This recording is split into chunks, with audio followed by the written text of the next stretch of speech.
All right. This is my first live on YouTube. I've done some in the past, but this is my first time going live here, so I just want to make sure the stream's working. Go ahead and jump on my channel.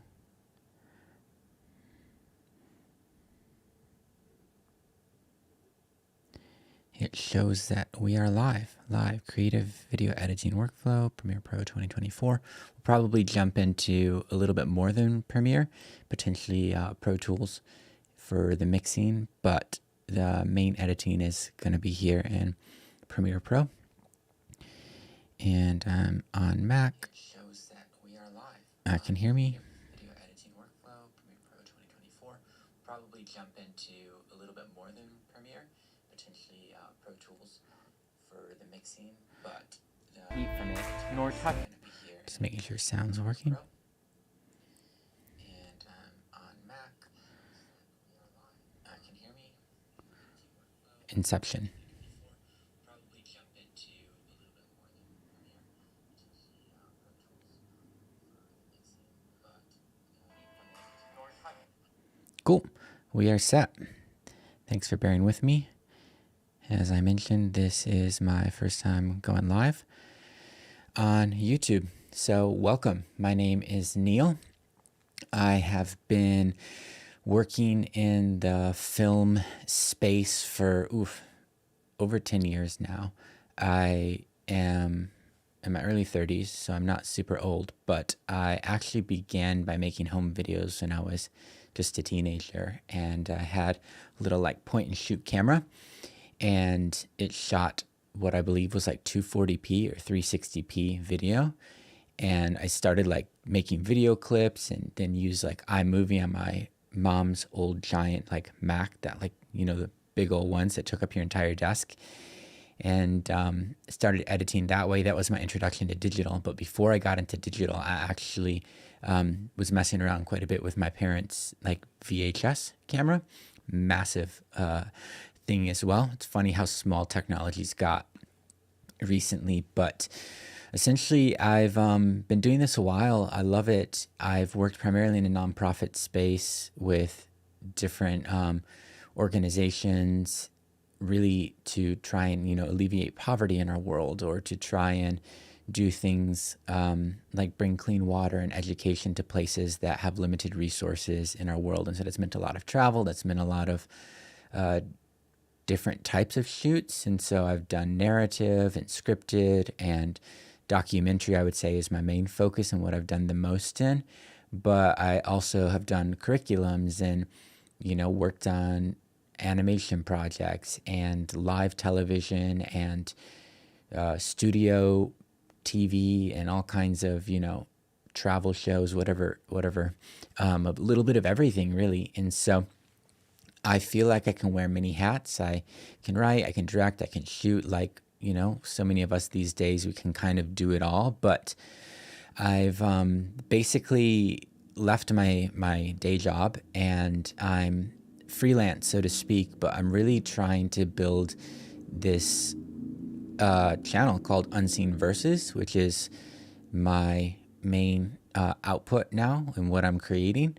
And so basically it's a teaching type curriculum or series, but I just got really bored with all of these shows that are like studio based and it's just a talking head. And so while I think I don't want to stray from the content being the main focus and that being the story, I feel like it was just lacking a visual medium, in that half of the sort of, talking shows on TV could just be a podcast and just be audio only, or don't really require the visuals, and it doesn't engage, someone as a viewer a lot. And so as you're about to see, I've got sort of that, talking head style where I've just set up a camera myself and I've recorded a lot of these pieces on my own. A couple of them, my wife was there and she kind of kept an eye on the shot. But basically, I've got, all kinds of stuff happening here that keeps it interesting. And so my first piece was actually in India. And so this is my sort of introduction to what is Unseen Verses, and kind of I unpack the idea around what the channel is going to be. But I filmed it on location in Hyderabad, India. And you can see there's like a ton of B-roll. There's a ton of stuff happening. I'll give you just a little snippet here. You'll see here I've got the channels muted, and I've got just one stereo down here, which is because I master a lot of my stuff in Pro Tools and then just bring it back. And so like you get a glimpse of what I'm talking about here. In order to discover more of what life is, I think it's helpful to use metaphors and pictures and stories to understand what life is like. It can be so complex trying to break down and understand the entirety of life with all of the layers, as we are spirit, soul, body. Unseen Verses at its core is a quest to explore reality, to beg the questions that lead to meaning, that lead to purpose. You see, I believe that the world around us that we're able to observe through our physical senses is real, yet it's not the only reality. It's a temporal reality, if you will.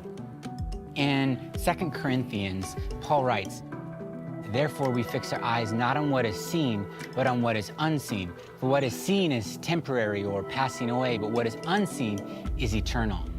Unseen Verses is based on this idea that not everything that is real is visible, but that doesn't mean that it's not there. See, the wind is all around us. It's blowing right now. Yeah, I can't see it, but it's real. See, there are molecules, there are atoms comprising everything that we can see around us, yet there's so much more than what meets the eye. If what Christians believe is true, we have a spirit. Our spirit is eternal. It lives inside of us. It makes up our core existence, who we really are in our soul. It's this essence of what makes us uniquely us. You see, each of us have about 99.9% of the same DNA makeup. There's so much similarities across all of humanity, regardless of skin tone, regardless of race. Yet that 0.1%, that uniqueness, that's what makes us individually us. And that which is unique is valuable.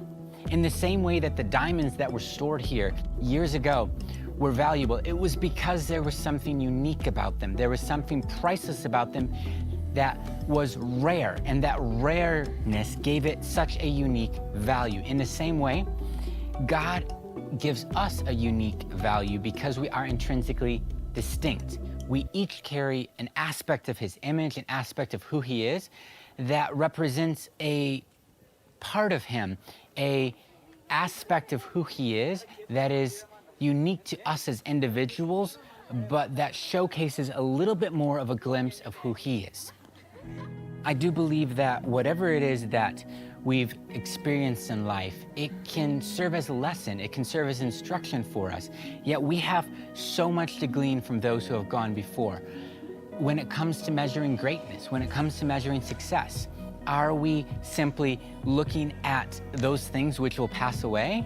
Or are we measuring our life to that which is eternal, that which lives on beyond all of this? Matthew 6:19 through 21 says, "Do not lay up for yourselves treasures on earth, where moth and rust destroy, and where thieves break in and steal. But lay up for yourselves treasures in heaven, where neither moth nor rust destroys, and where thieves do not break in and steal. For where your treasure is, there your heart will be also." What a profound statement. Where your treasure is. So as you can see, that's sort of an overview of what Unseen Verses is.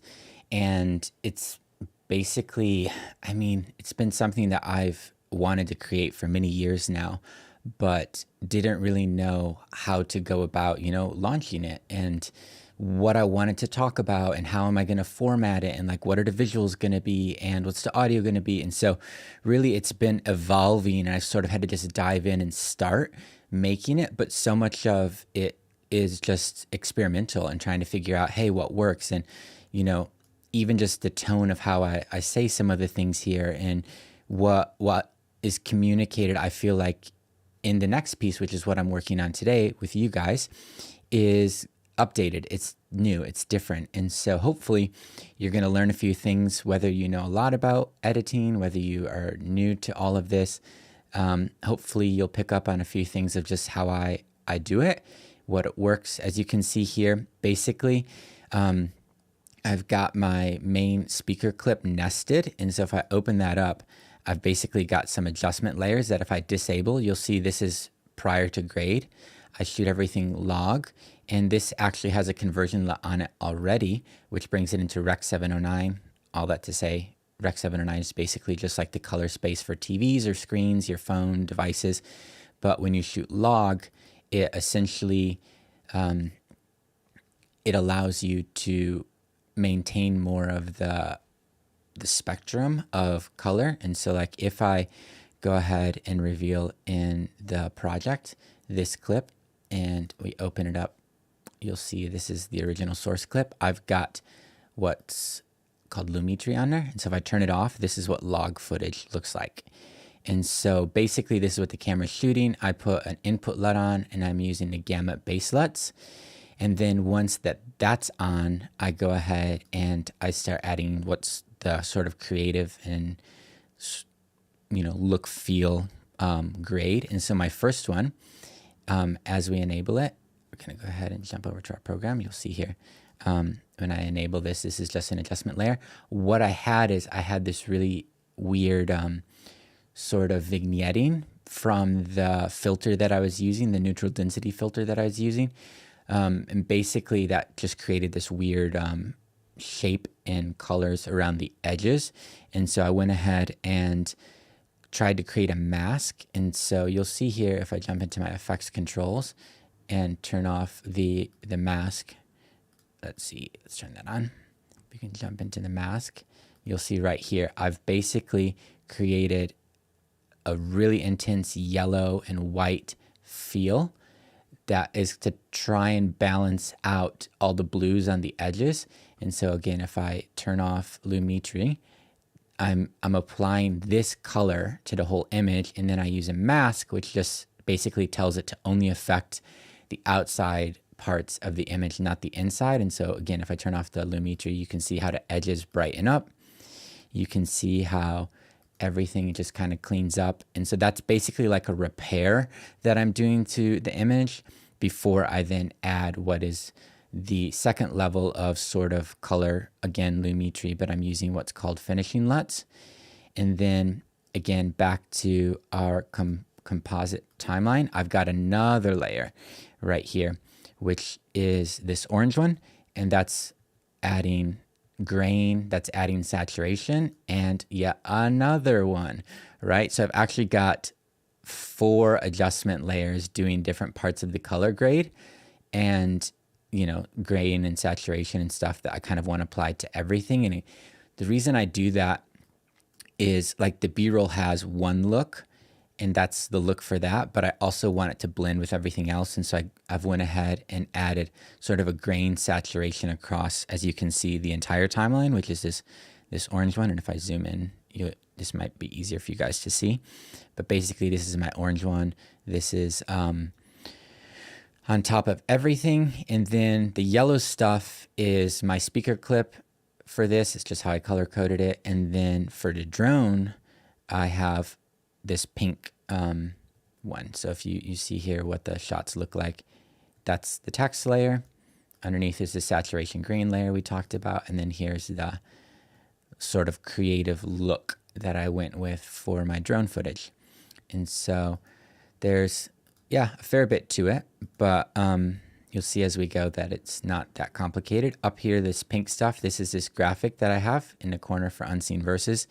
And that basically is like a countdown that kind of shows how much you've watched of the talking part, because in the format of this first one, I didn't have any B-roll. It was just like a long talking head. And you can see all the people moving in the background, which hopefully keeps it a little bit interesting. But I sort of created just this graphic to animate, so it kind of feels like loading, or like on an Apple Watch, like you do to exercise where you close your rings. So it kind of felt a little bit reminiscent of that idea of like, close your rings, finish watching this video, and you get the satisfaction of seeing the circle complete. And so I don't know, someone out there, hopefully that blessed you. But that's basically what the first piece that I've done looks like on the finished timeline. Again, this was mixed in Pro Tools, so you can see these grayed out layers here of audio. That was basically what I bounced and sent to Pro Tools, which we might get into today. But for today, we're going to be diving into my latest recording, which was actually shot in the Dominican Republic a couple of weeks ago. And that is what is currently called Cut 6. So talking about workflow, one of the first things that I like to do, that's a great grab, right? There we go.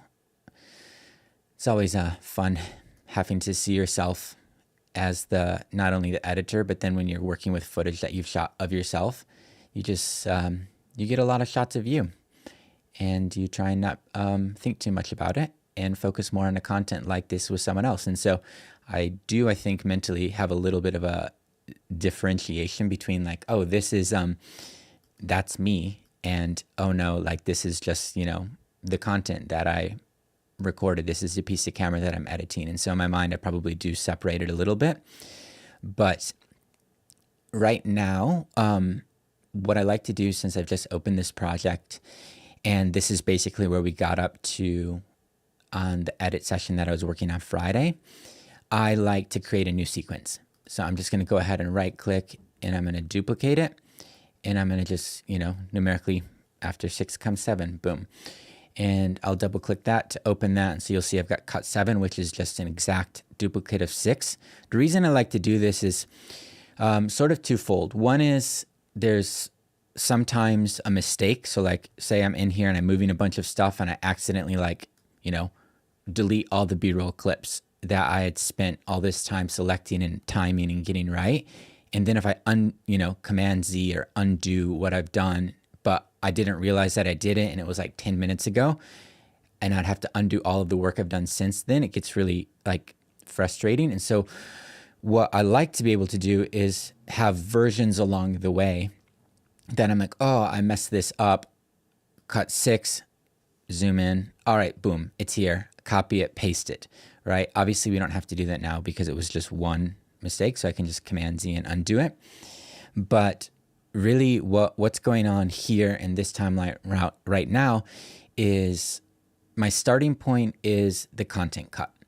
And that's really what's being said. That's the sort of meat of it. And so in a documentary setting, that would be usually the interviews or the text slates that kind of create it, the sort of backbone of the piece.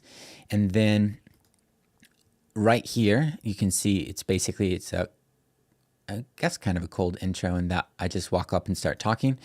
Let's go ahead and we'll watch that, and you'll hear the music's going to come in as well. You can't see it unless I zoom in, but I've got that down about 16 dB. So keep in mind the audio is not mastered, and I haven't really done anything to the levels. I just kind of roughly do stuff as I go to kind of make it usable, because I will be doing the proper mix and master in Pro Tools. So if we hit play, this is our open. I don't know if you've ever imagined what the Garden of Eden was like at the beginning, as told in the book of Genesis, but I find it fascinating to imagine what paradise looked like, to imagine what the original creation could be. Drone I'm shot. actually on the beautiful island of the Dominican Republic. It's incredible just to be in a place like this because it actually inspires the imagination. It inspires me to think about what was the beginning like? Where did the story of our humanity begin? What we know from the story of Genesis. Okay, so you'll notice here that because I have this blue layer on top of everything, that's basically a look, like a color look. So if I turn it on and off, you'll see how much that's doing. Same, especially for here. And right away, you'll notice that this is way more contrasty and saturated than this, because obviously it was shot in different cameras. This is a DJI drone camera that I shot log and converted to Rec 709, as we talked about earlier. But basically, I'm just wanting to see what it feels like sort of colored in sort of a demo way. And so I throw in, just to show you what I've done, in Lumetri Color, I've got that on this blue adjustment layer. And so adjustment layer is basically, you can just create one here. So you can do black bar, bars and tone, black video, color matte, transparent video. And so adjustment layer is essentially a clip that doesn't, that sits in your timeline like a video clip or an audio clip, but it doesn't do anything unless you add effects to it. And so I've added Lumetri color to this blue adjustment layer. And then what I've done is I've gone into creative, and one of the LUTs that I've purchased is called Kinetic, and I've got that activated. So if you see, if I turn that on and off, the only thing that blue is really doing, this blue bar, is applying this creative kinetic LUT to all of the footage that sits underneath it. And so I've got that locked because I don't really need it to be doing anything. I just want it to be on my timeline and kind of give me a rough idea while I'm working and editing what a finished product feels like. And so it's not the final grade.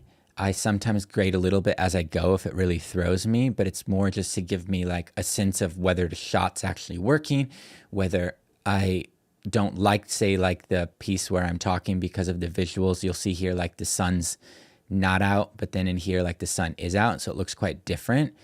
And I can try and grade them to match a little bit more, or I can like use transition shots to give you a bit of like a in between, and then maybe as a viewer you don't notice it as much.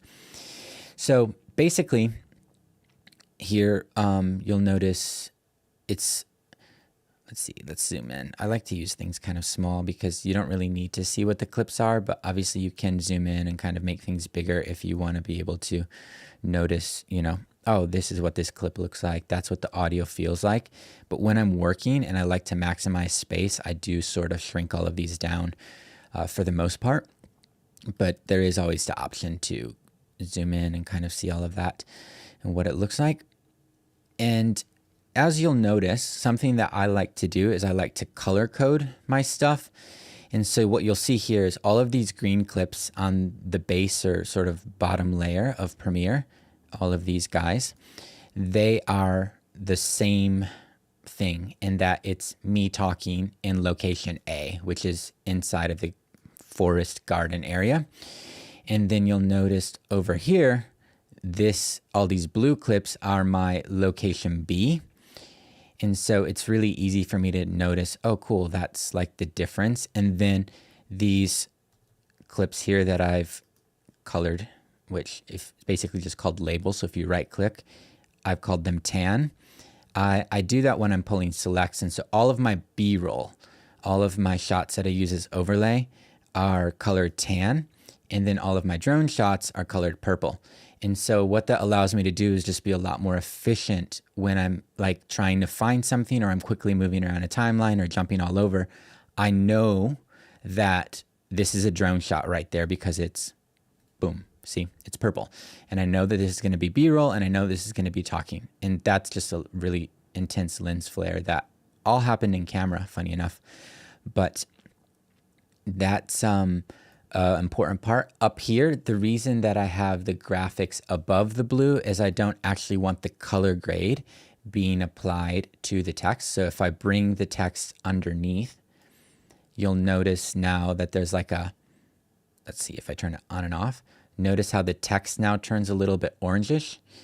And so if I drag it up here, it's going to be now just clean white. And so basically layers work in that, you know, this is under it, so it's not affecting anything that's above it. And so basically what I've done here is graphics. And so the main elements that I have in sort of my channel or video editing right here is the speaker clip. In the speaker clip, I have the audio, which is me talking into a lapel.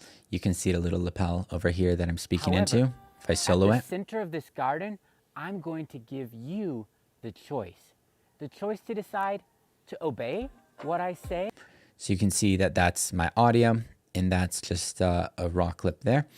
And then here I've got just B-roll, and you'll notice that I have disconnected the audio from the B-roll, so it's just visual because I don't really need any of the sounds from it. I might sound design a little bit later or throw in some more ambient or nature sounds, but I don't need anything from this clip sound. And you'll see the little 50%. That's basically means that I'm playing it back in slow motion. And not to get super complicated, but if we open our sequence settings, you'll notice that my time base is 24 frames per second. That is the same as what I've shot the majority of my footage in. And the frame size is 1920 by 1080, so full HD. I'm not actually shooting 4K or something higher.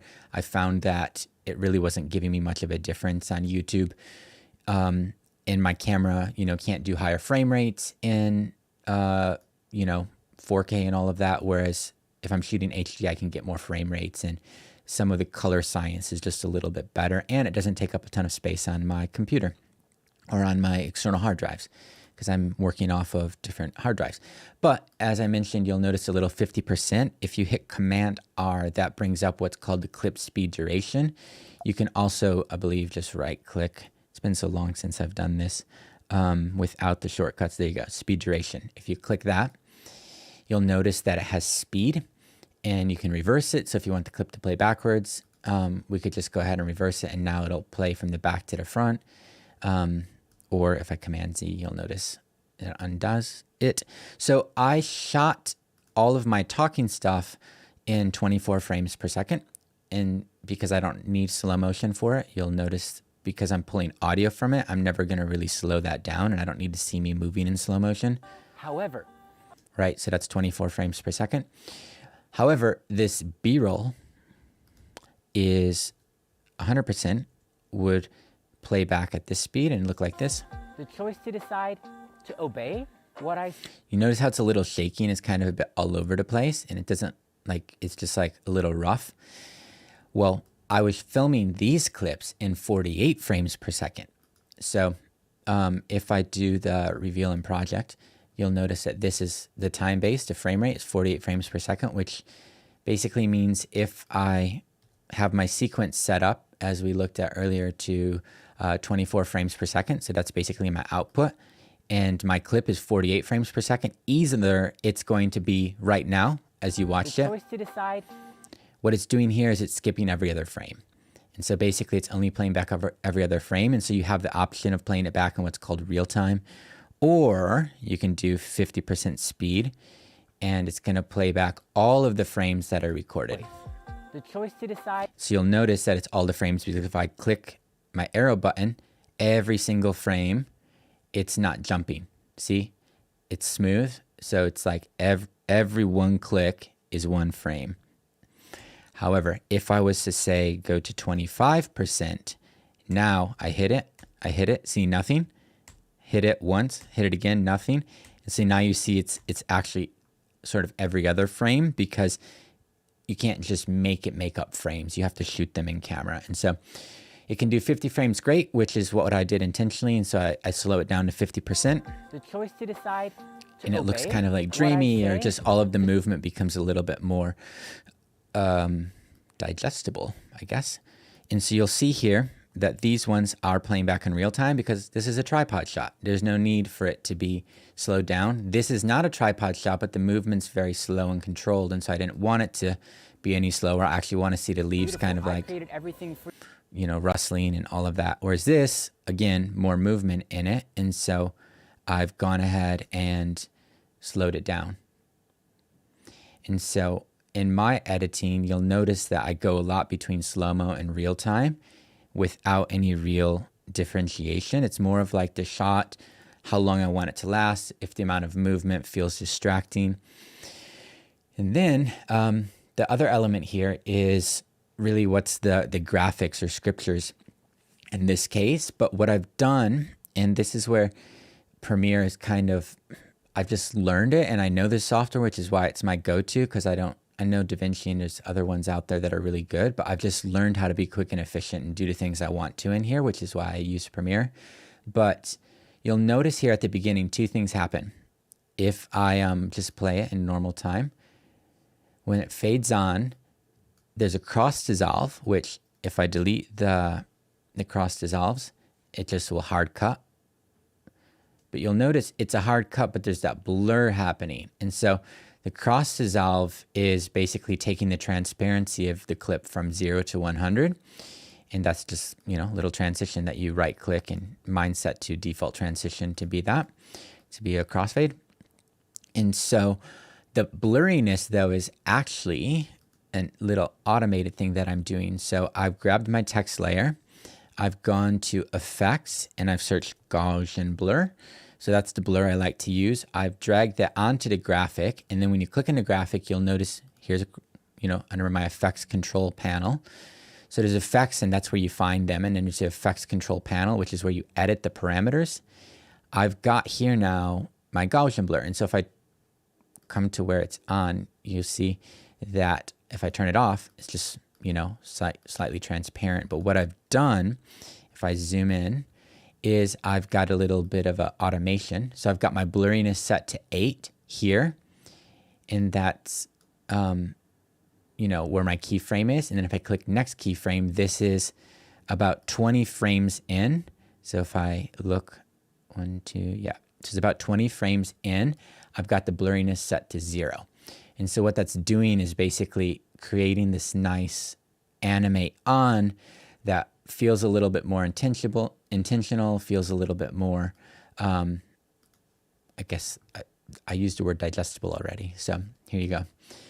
That transition on is more digestible. And so basically it's a nice way to fade it on and kind of just make it look a little more professional. You'll notice I don't, wherever there's a cut here, go to something different. I actually just hard cut it, right? Okay, I've muted up until there, and that's when the new music comes in with a little boom. So basically that's there, but you'll notice at the end, you can also blur it out, which is what I've done here. So I've basically taken that same concept. You'll notice my blurriness is at 0, and then I've keyframed to the last part where my clip is visible, and I've made it, I have to extend that a little bit to be able to grab that. Blurriness 11. And so basically you'll see the blurriness goes from 0 to on to 11 in that amount of time. And then if you right click these guys, these are the type of keyframes. And so Bezier is sort of like an ease in, ease out one, whereas linear is just a little bit harsher. And so it's a different shape, but it's hard to tell in these things, but on other things, on other automations, you'll really see the difference of what you're doing. And so I prefer to go ahead and almost always run in Bezier, which is sort of like an ease in, ease out, but it does it automatically. And so I don't have to. And so I'm just going to undo a few times so it'll come back to where you go. So it's a nice fade out. And again, what you're seeing here of like this whiteness, that's not an effect. That's just a clip that I shot with a bit of lens flare. So it's kind of cool because it starts almost like without lens flare. We've got some drone stuff that I threw in as a possible option, but it kind of just becomes more and more washed out as the sun and the lighting moves a little bit in the leaves. But I felt like it kind of worked to tell the story of the scriptures of what it's talking about, which is the story of in the Garden of Eden when Adam and Eve ate of the tree of the knowledge of good and evil, and it says that their eyes were open, that their awareness increased, and it's almost this idea of like their eyes being open and everything kind of getting like washed out a bit. And so that was the vibe I was going for. These two clips that I threw in of the drone stuff, that was just me like testing something. So I'm probably going to just go ahead and either disable them or move them down to the right. And so what I like to do, and this is just where I've got to now, is essentially when I start a project, I'll bring in all of the footage and I'll do just sequences, right? And so like my first sequence titled Cut 1 is essentially all of the footage from that I just start making selects and, deleting parts that I don't want, but it's essentially like my starting point. And then I'll do usually like, a timeline for the drone. And my workflow here is the clips start on level 1 and I just kind of scrub through it quickly. And I'm like, oh, I really like this moment right here, or I really like that moment there. And so what I do is I make a cut. And so I've got my keyboard shortcut set to K, and I make a cut and I drag it up. That's my select. And so basically it's a really quick and efficient way for me to be able to scrub through footage really fast and not have to like sit and watch everything in real time, which if you have the time to, knock yourself out. It's it's a blast. Why not? And go and be like, oh, what if we started here and we went there? But I actually just love to kind of skim through it quickly. Be like, okay, cool. Here's a tilt up. That's probably more of a moment than just, that tracking shot of the ground or whatever. So I'm like, cool. That's my starting point. When, and sometimes I just hit L, which will play back at 2 times speed. Or if I hit L again, it'll play back at 4 times speed. And so you'll notice that I'm using the space bar to start and stop, which you can't see my keyboard, which is why I'm kind of talking you through it. But I'll hit L if I wanted to go quicker. And you'll notice that it's playing a lot quicker on the timeline. And so this is the other thing that I do. I'm kind of like, I'll search for moments that I like. And then I'm like, oh, that's kind of like change of direction.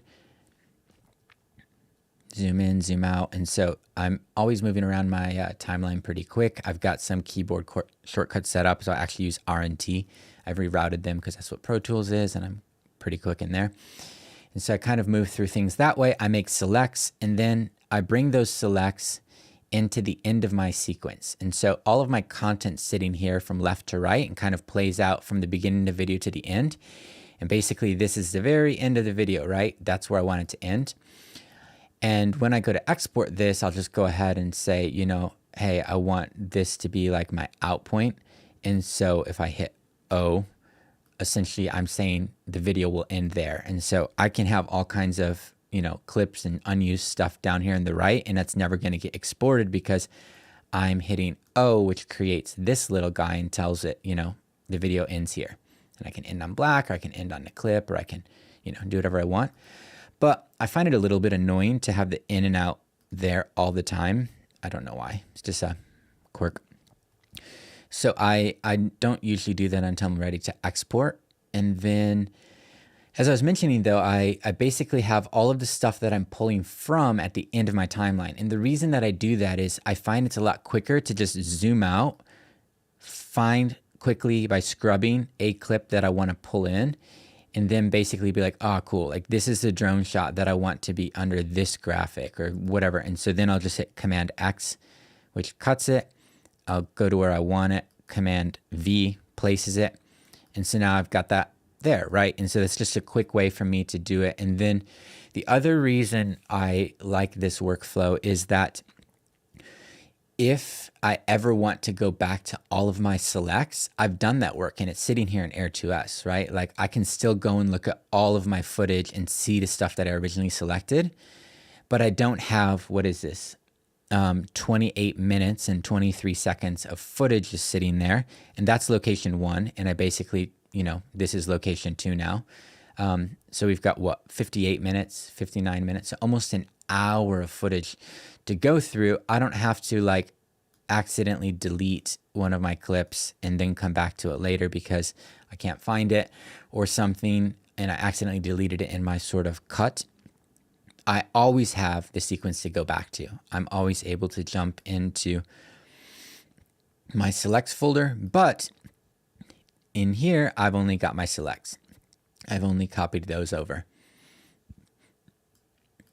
And so I can do a video, I'm sure, towards the beginning of a project and kind of start to finish it. But I thought it would be fun to jump on and kind of jump in where we're at and see if we can make some progress on this edit, see if anything along the way is helpful to you guys. I'll basically just dive in and start editing like I normally would and maybe explain any moments that are helpful or relevant. But essentially, I've gotten up to around here with the B-roll, which is, you'll see I put a marker, M. So if you click a clip and you hit M, it puts this little green marker on the clip. But if you're on just your timeline and you're over here and you hit M, oh, I was on my clip. If you're on your timeline and hit it, it puts a marker there. And there's an entire markers workflow that you can do, which is you've got a markers window and you're actually able to drag these, which is something I learned from someone at one point. I don't even remember. You're able to color them or select which color and it'll only show clips from there. You're able to, change the color of what this marker is. I think it's, edit marker. So here I'll say, okay, I want this marker to be blue. And I've done some stuff like that. And then I could say this whole section right over here from, there to, I don't need this marker anymore. Clear selected marker. Here to here is one thing. And then I'm going to hit M on my timeline here, which you'll see created that there. I'm going to right click this. And I'm sure there's a shortcut for some of this, but it doesn't take too long to right click it and do it and say, this is my green section. Okay, cool. We're already green. And as you notice here, it says in point and out point. This is the part that you drag. So if you drag enough for it to just start giving you the handles, then on the timeline, you're able to grab it.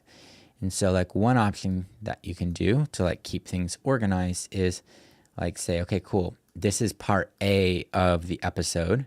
This is part B of the episode, and it starts with this shot here. And I don't want crossover, or I do want crossover, like whatever it is. But that becomes a quick way to like navigate, because if I click here, it just jumps to part 2. If I click here, it jumps to part 1. But obviously, if you're doing a more complex project and you've got a lot of nested and stacked things, it can be helpful to use markers in this way, or just say, hey, this is the section that I really want to focus on. And, none of this is baked into the export. It's not like anyone else except the editor, yourself working on this is going to see this. But I don't need it, And so basically I can click on the clips here and I can clear those markers. Those were basically me giving myself, endpoints and out points, or places where I think B-roll should start or end. But again, here, I'm going to go ahead and just delete these markers. What's the best way to delete them? If I hit delete, what happens? There you go. Markers. There we go. So they're gone. I don't think I messed anything else up. So as I had earlier, though, I had this little B-roll. That was my last place that I'd done B-roll. And here I had my marker. So essentially, this is where we had gotten up to. And I'm going to go ahead and play and see where we're up to, see that you can, get a vibe for what's being said, bit of the music, all of that. Again, not mixed, but just enough for me to be able to hear what's happening and make good decisions. For God so loved the world that he sent his son Jesus to restore to us the choice, to restore to us the ability to believe in him and be made right with him. Jesus' own words were, I am the way, the truth, and the life. No one comes Anywhere to the there's a Father scripture and except basically by put it on me. screen. It's the exclusive nature of the gospel. I don't know if it makes a difference to you, but that little blur in, blur out with the fade on, I don't know. It just makes all the difference to me. It just makes it feel I am the nice. way, the truth, and the life. No one comes to the Father except by me. It's the exclusive nature of the gospel that there is no other way to become right in God's eyes. There is no other way to be restored to him except through Jesus. So we've been given the choice. We all now stand on this side of Calvary, where we have the death and resurrection. So the last thing I said was we all stand on this side of Calvary. And so I try not to be super literal with shots, but sometimes like the framing will speak to what's being said in a way that kind of adds to it without being hopefully too on the nose. But like there's a lot of intentionality to this, but there's also just like looking and finding moments that you feel work the best. And so the intentionality is that I understand that most viewers read left to right. And so if I was to put something in the middle and you say show before, show after, well, it's going to be left to right. Like that's how we're wired. Like video engines play left to right. We begin a book on the left side and you read to the right. And a lot of countries drive on a certain side of the road that would work within that idea as well. So when I say we're on this side of Calvary, if this was on the other side, it would kind of contradict what I just said, because it would look like we're on, waiting for Calvary, whereas how it is now, we're on this side of the Calvary actually works. And so something that I could do is I could use what's called a horizontal flip. I could actually do that. And, a trained eye would say, oh, no, that's not right because the writing's backwards if there was writing on this. Or, oh, the mountains are facing the wrong way. But essentially that's what it would look like if I would have filmed it from the other side. And to me, it feels a little bit off based on the content. But thankfully, this is how it was filmed, and so I don't have to do like a horizontal flip. Obviously, you have like vertical flip as well. Ooh, let's not do that. Let's see, different effects that you can use. But because I said on this side of Calvary, I didn't instantly, you'll notice this, I didn't say this. We all now stand on this side of Calvary, where we have... That to me is a little bit more literal, because I'm putting the image while I say it. And again, we're trying to be creative. We're trying to be artists in how we tell stories, or at least that's, part of the goal, and that what we make can be a little bit more engaging or interesting. And so I'm pacing it or placing it at a pace that comes after what I said. And so it's less literal and a little bit more, I guess, nuanced would be the hope. And so again, it plays out like this now. We all now stand on this side of Calvary, where we have the death and resurrection of Jesus, and we're offered the same decision as Adam and Eve. So to me, it starts making my imagination work a little bit, because it's talking about the empty tomb, it's talking about the death and resurrection, but I didn't film in a location that has anything resembling a tomb. Like, I'm not in Israel, I'm in the Dominican Republic.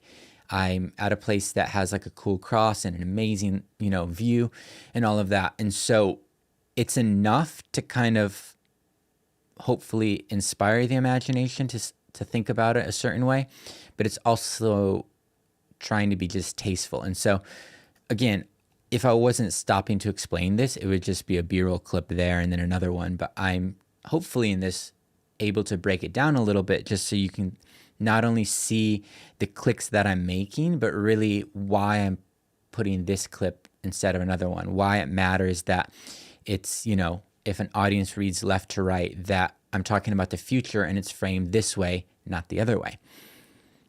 Okay, so basically, as I'd mentioned, we got up to here, and so now I need to listen to the rest of this clip and figure out what we're gonna put in this gap.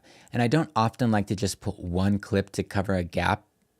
I mean, it's doable, but I like to try and create a sequence. I try and tell a story with it. And so if there's more than one clip, so you'll notice here, there's a cut you can see underneath it. If I disable this, there's some kind of cut there, and there's a cut here. But instead of just having one moment, I actually have two moments, so that it feels a little bit more intentional. Because to me, it's sort of a telltale sign of an amateur edit when every time there's a B-roll cut, you can kind of, notice there was a content cut, and it's just one clip, it covers it, and then it's back.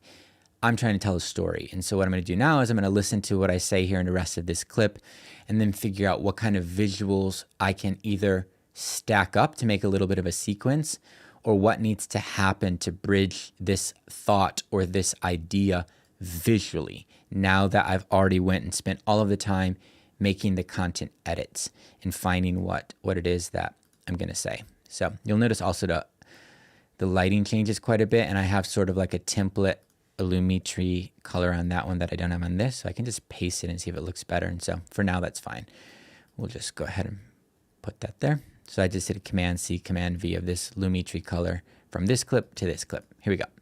What do I say after this? And we're offered the same decision as Adam and Eve, which is, will we believe God at his word? Will we choose him? Or will we choose our own way? Will we choose our sin? Will we choose what appears to be right in our own eyes? Some people talk about heaven and hell and where they want to spend eternity, or what happens after we die. And I think it's an important conversation, but if heaven is where God dwells, if it's his home, shouldn't the question be, do I even want to be with God? Do I want heaven to be my home? And if so, how do I become a friend of God? How do I live in a manner that pleases God? And okay, so I'm playing it out enough just so that I can really get the sense of what's being said and what's being communicated, so that when I do move over to all of the visuals that I haven't used yet, because obviously the ones that I've used are already in the timeline, I'm able to say, okay, cool, I think this moment really begins to speak to this part, but I kind of need to know what it's saying. I kind of want to start ingesting that, and sometimes I'll watch it a few times. I'm a bit more familiar with the material since I was the one who delivered it and wrote it. However, I think it's good to know where I'm also at in the video, which is like, this is the first time I've really cut to a close-up shot of the cross once I've revealed the location. So basically, I have this moment here at the beginning when we go from inside of the garden. Is sort of this transition. Let's play that out. Falling away from God's perfect plan, God's righteousness, God's holy standard. So much of what we see today is a result of the consequences of this deadly choice. To choose for themselves what appeared to be right, rather than trusting and believing God. Transition.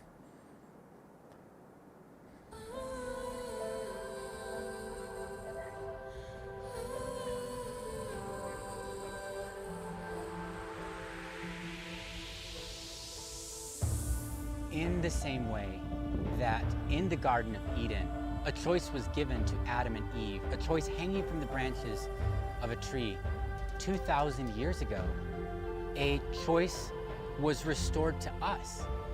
Jesus hanging from the branches of a tree, a choice ultimately between life and death, not dissimilar from that of the story in the garden.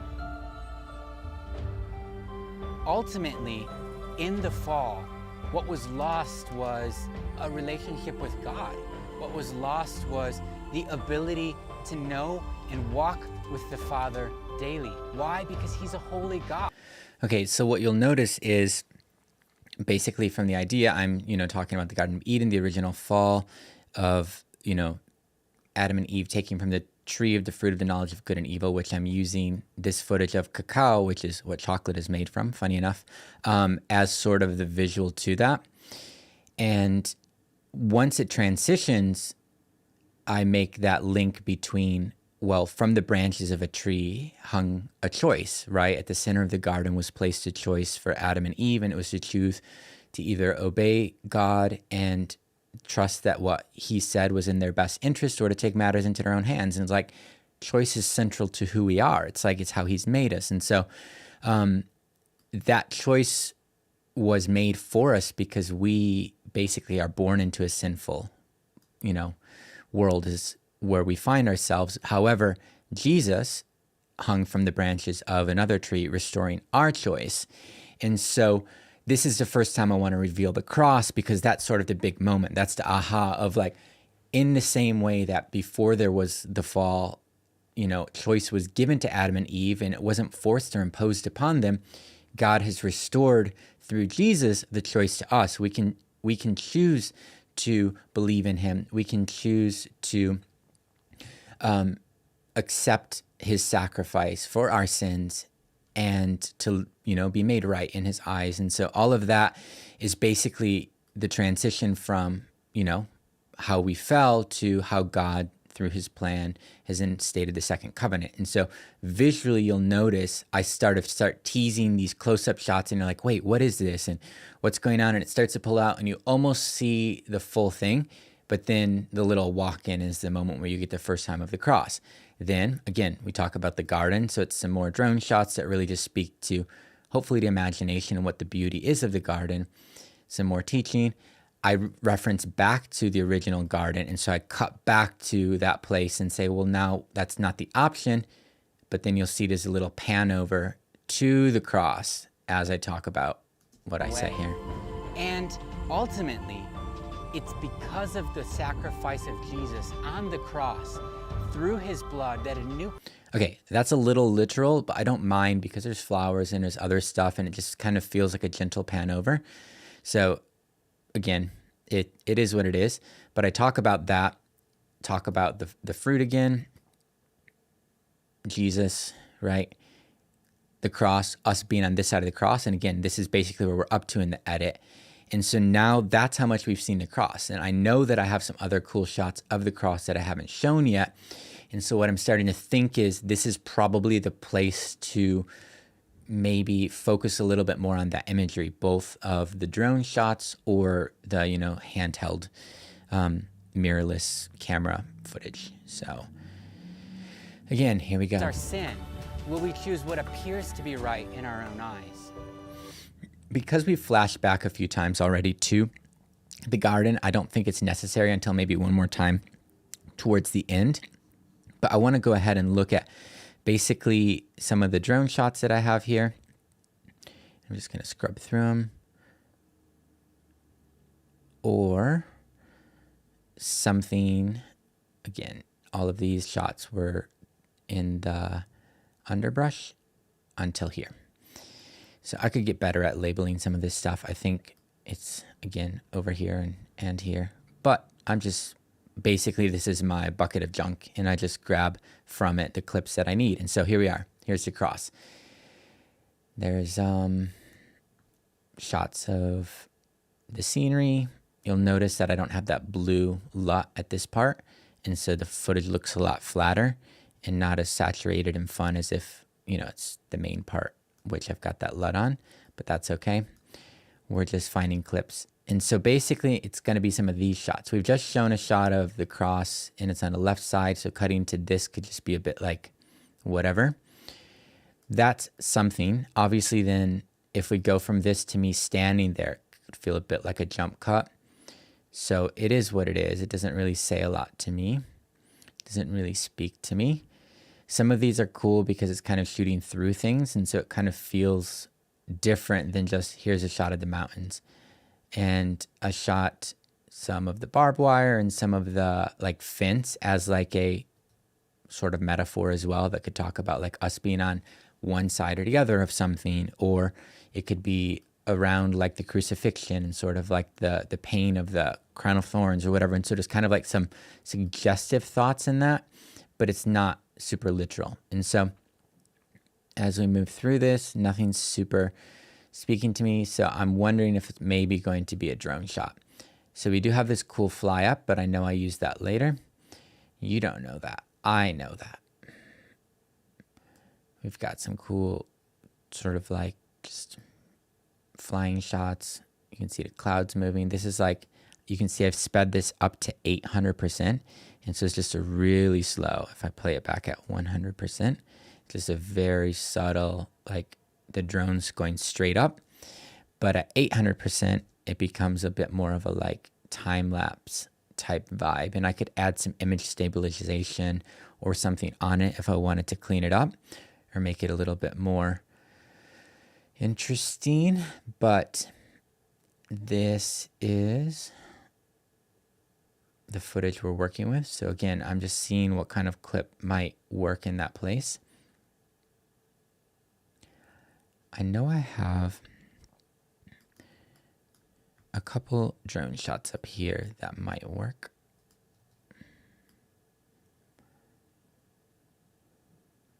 I think some of the drone shots are already here. This is the zoom up one I talked about that I already used. It's the foolishness of the cross. It seems absurd that this is the story that the God of all the universe would choose. Yet, this is how he's chosen to redeem us. So you'll see the music transitions there. Here's a shot that I'd kind of just drug in, but it's not actually placed. And so I'm going to go ahead and pull that over and see how it feels. So this is the last shot that we had. Sin. Will we choose what appears to be right in our own eyes? Some people talk about heaven and hell and... Okay, so now we're talking about heaven and hell, and some people talking about, are you a friend of God or all of that. And so, again, this clip now starts to speak to me because there are heavens. There is sort of this majesty to it. So I think it could work. We'll throw it in for now. Eyes. You'll notice at the end here, I usually leave just a little bit of a tail so that the audio doesn't just cut off. I'll clean that up in Pro Tools when I do the mix, but it doesn't hurt to leave a little bit of audio so I can do a nice little fade out. But basically, you're going to notice my eyes close. Boom. So if my eyes close and then I cut to this, it just feels like, sort of a mistake or not a great edit. And so what I can do is either start it a bit earlier if I want, depending on whether I feel like this piece is engaging. How long have you been sitting with me? I don't want to go for 2 seconds and then cut to another B-roll because that could feel weird. But it's been long enough that I can ask the question, do I want to cover up some of what I'm saying here, or do I actually want to just basically hold out as long as I can, which is till about here. And so I'll bring that over before I blink, right? So let's see. Will we choose him, or will we choose our own way? Will we? So windy, it's blowing a little bit in the camera, but it might actually work in my benefit to show that it's a bit shaky or blowing in the camera, because if I have this nice drone shot over top, choose our sin. Does the wind feel weird? Does it not? I mean, the tree's blowing here, so it could kind of work potentially, but let's play it out. Will we choose what appears to be right in our own eyes? Some people talk about heaven and hell and where they want to spend eternity or what. So again, this feels a bit long to me now, and so either I have two options. I can speed this clip up, and I like to do it by 125 or 150, or kind of stick to those numbers if I can, so it doesn't do weird frame jumps. But again, if it looks good, it's fine. Just try stuff. Eyes. Okay, see, that feels jerky, jolty. If I jump to 150, it might feel better. In our own eyes. Some people talk about heaven. Okay, it's better, but it feels a little bit sped up, and I don't want to draw attention to that. So I'll probably just find the best part of the clip and use that. Right in our own eyes. Some people talk about heaven and hell. So there's two things that happen here. That is, you'll notice that the music, I'm looking down here, and I know it's small, so I don't know if you're able to see on full screen, but the music has a bit of a hit. So that's a nice place to cut, but it's also between words for the speaking. So if I do that. Right in our own eyes. Some people talk about heaven and hell and where. Okay, so you'll notice I'm looking down here, and I'm sort of not engaging yet until here. So the goal is I want to cover probably until here. And so either I can see where my eyes open again, and I'll hit M to lay a little mark on the clip. And now I'm going to go find the next B-roll clip that I want to go to. But the reason that I'm doing this is, again, we mentioned not only using one clip to cover where there's edits, but trying to create a sequence or put two images together that make both of them stronger or make them say something that you're trying to communicate. And so this, talking about heaven, talking about eternity and where does someone want to spend eternity, I would love a perspective that kind of makes me think about the future, that makes me think about my life, that makes me think about making decisions or choices, or it can be the choice that was given to us at the cross still. We can still play into that. But again, I'm just going to scrub everything on this side, which isn't final, to see if anything talks to me about, if anything speaks to me about this idea of eternity. Because I used a drone shot, okay, this is a tilting up, which could potentially be a nice move. But I also, there's two things I'm thinking about. There's shadow covering about half the image, and there's, sort of a brighter half. Am I trying to say something with that? Is this a good versus evil, light versus darkness, in the middle decision sort of moment that it tells me? Or is it no one going to pick up on that, right? And they don't have to pick up on it consciously always. I think a lot of good edits are the subconscious feeling that comes in. The viewer isn't aware that they thought that because of the footage that was presented. Here's the other one. It's a run in, right?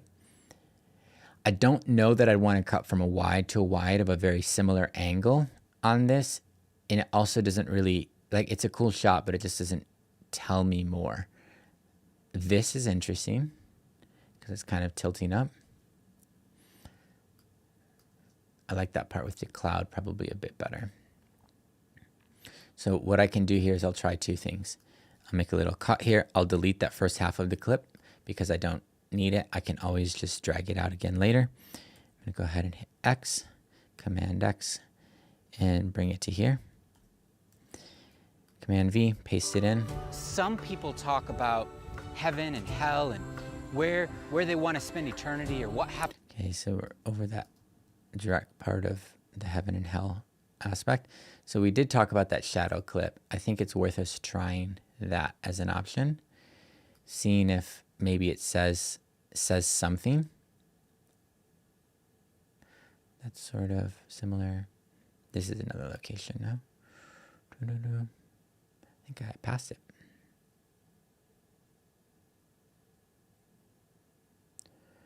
So much of editing. There we go. It's the first one. I jumped right by it. Command X. And so I'm going to click just past it because I know it's going to paste to this second level because that's where I clipped it from. So I'll go ahead and paste that there. And I'm just going to bring it right on top. That's why I've got that extra layer so I can try things and, pull it out a bit. I know we wanted to come to at least that marker because that's when I kind of opened my eyes or looked up from talking again. And so I can either drag it to there, drag them both there. And so whatever one's on top, that's what we'll see. Heaven and hell and where they want to spend eternity or what happens after we die. So not bad. I don't mind it. Felt a bit slow. So I might try a 150. See if that movement becomes... hell and where they want to spend eternity or what happens. So again, that doesn't feel noticeable now. That feels a little bit more subtle. It's sort of a more similar movement to this shot.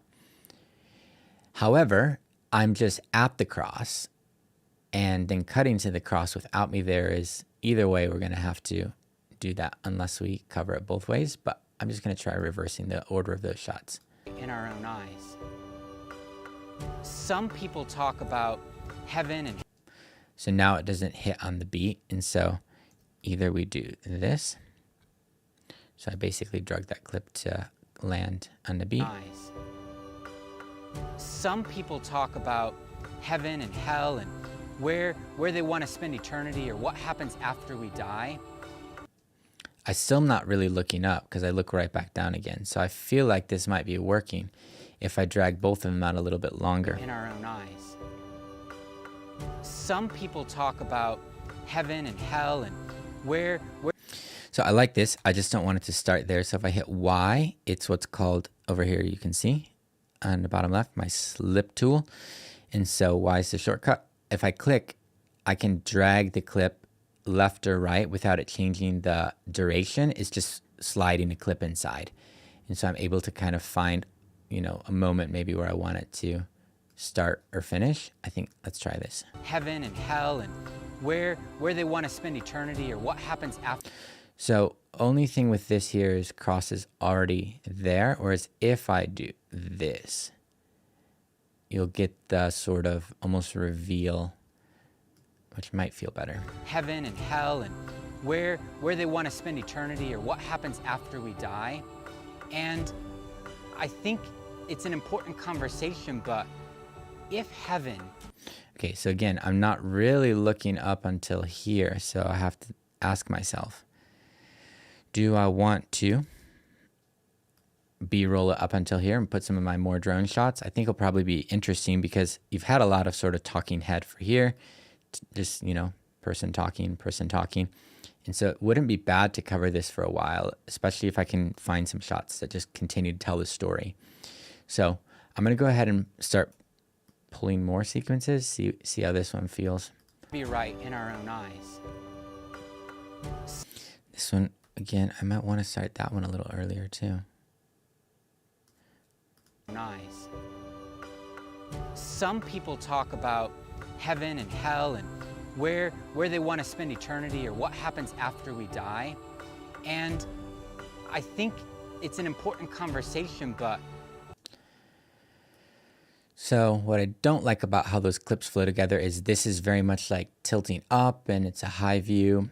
This is, again, similar movement, but then this is now tilting down and then it's that same sort of tilt up look. And so I don't know, it feels a bit repetitive to do that.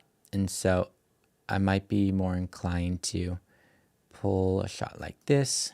Let's see how this, see, I don't have to copy and paste always. I can just sometimes drag as well. And then I'm going to pull this down and see if it works better to kind of stay in this landscapey moment.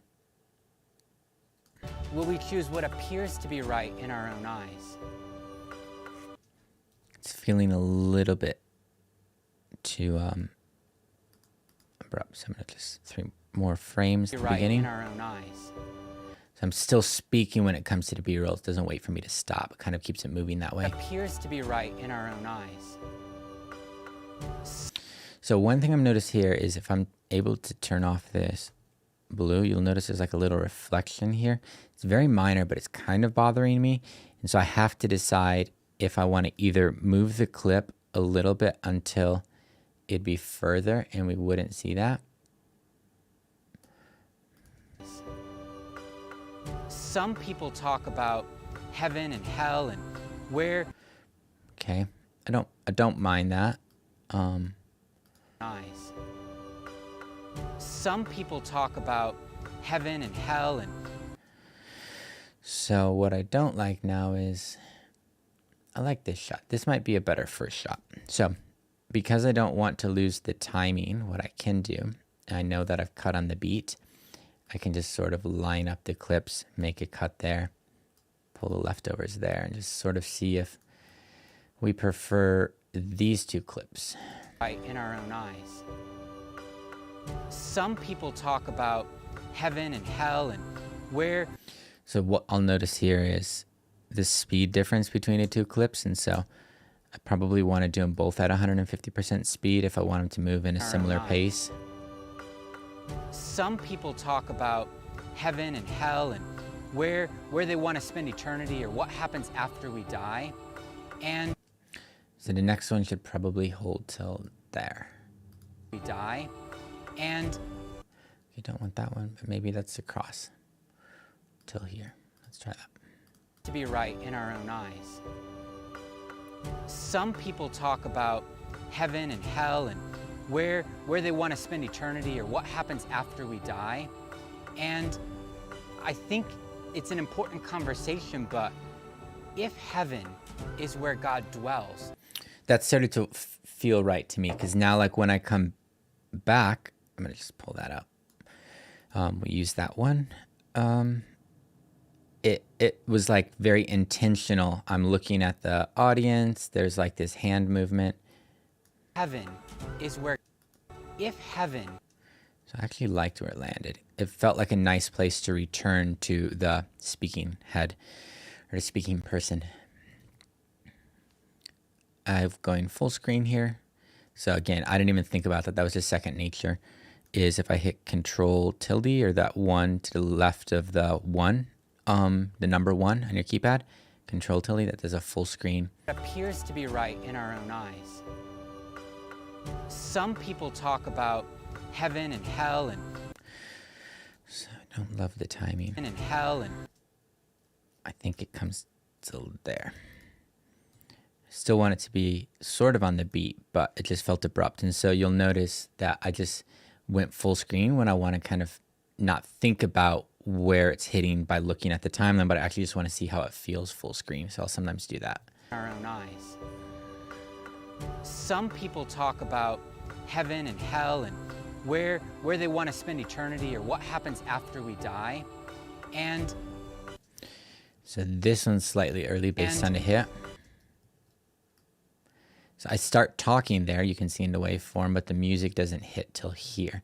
So I'm going to want to, I hit in, so I'll just drag in the clips. In is what? I have to see. In is what's called the rolling edit. And so the rolling edit tool allows you to click and drag left or right. And what that does is it makes whatever clip, whatever direction you move, one clip shorter and the other clip longer. It's just really awesome way of doing things. So I'm just jumping. There we go. Cool. So I've moved that a little bit, and then Y slip tool. So that's again the one that moves it inside of the clip that's selected, and then N is the one that moves the 2 clips duration. So they're all down here. It's great to get to know what each of these do, and just learn the shortcuts for the ones that you want to use.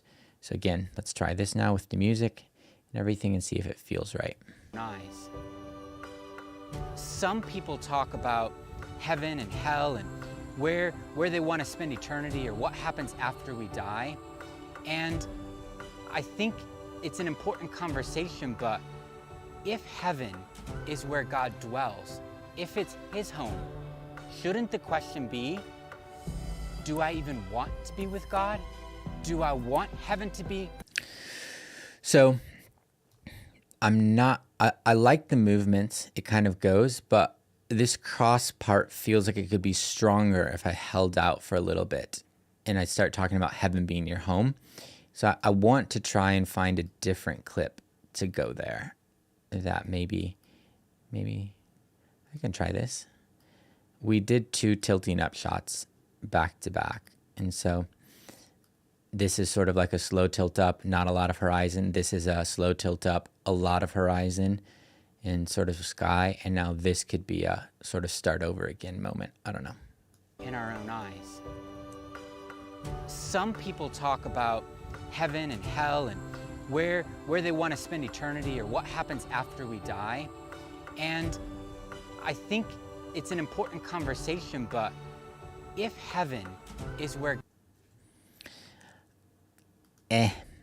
like, don't love it, don't hate it. But if I don't love it, then it's probably just like a whatever shot, and that it doesn't move the story forward. It doesn't help reinforce it. And I think that's the thing that I keep coming back to with visuals is if it's not helping, if it's not really like communicating something in a way that enhances what's already being said, then like what's the point of it? Again, here's another tilt up, which would kind of be similar to what I've been doing. This is something different though. This is a bit more chaotic. This is a bit more movement. It's kind of interesting.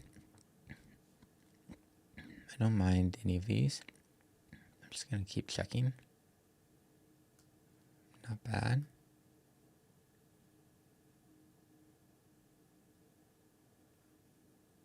We've got another tilt up.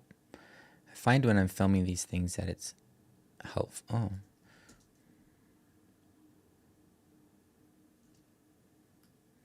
Interesting perspective because then it's backing away.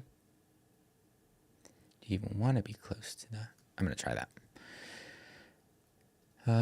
Obviously, like a shot that's tracking in, it's like pulling you closer to the subject and has sort of an emotional feeling. In a track that's, you know, bringing you out and revealing more also has like a subconscious emotional effect. And so I think it's always interesting to kind of play with that kind of stuff and see what makes it feel emotive. Let's try this. We die, and I think it's an important conversation. So you'll see the shot kind of ends there. So I have to see if I have any more up the front to make it long enough. And I think it's an important. Not really. It's going to have to be a shorter clip. I didn't shoot it in slow motion, so I can't do my 50% speed like I did on the other stuff. But it might work sort of around here when I talked about something else. I think we're still looking for a moment here. After we die. And I think it's an important conversation. I think it's an important conversation is what I'm saying. Let's find something that says important conversation. That's kind of cool. Maybe one of these. This feels like a different part of the...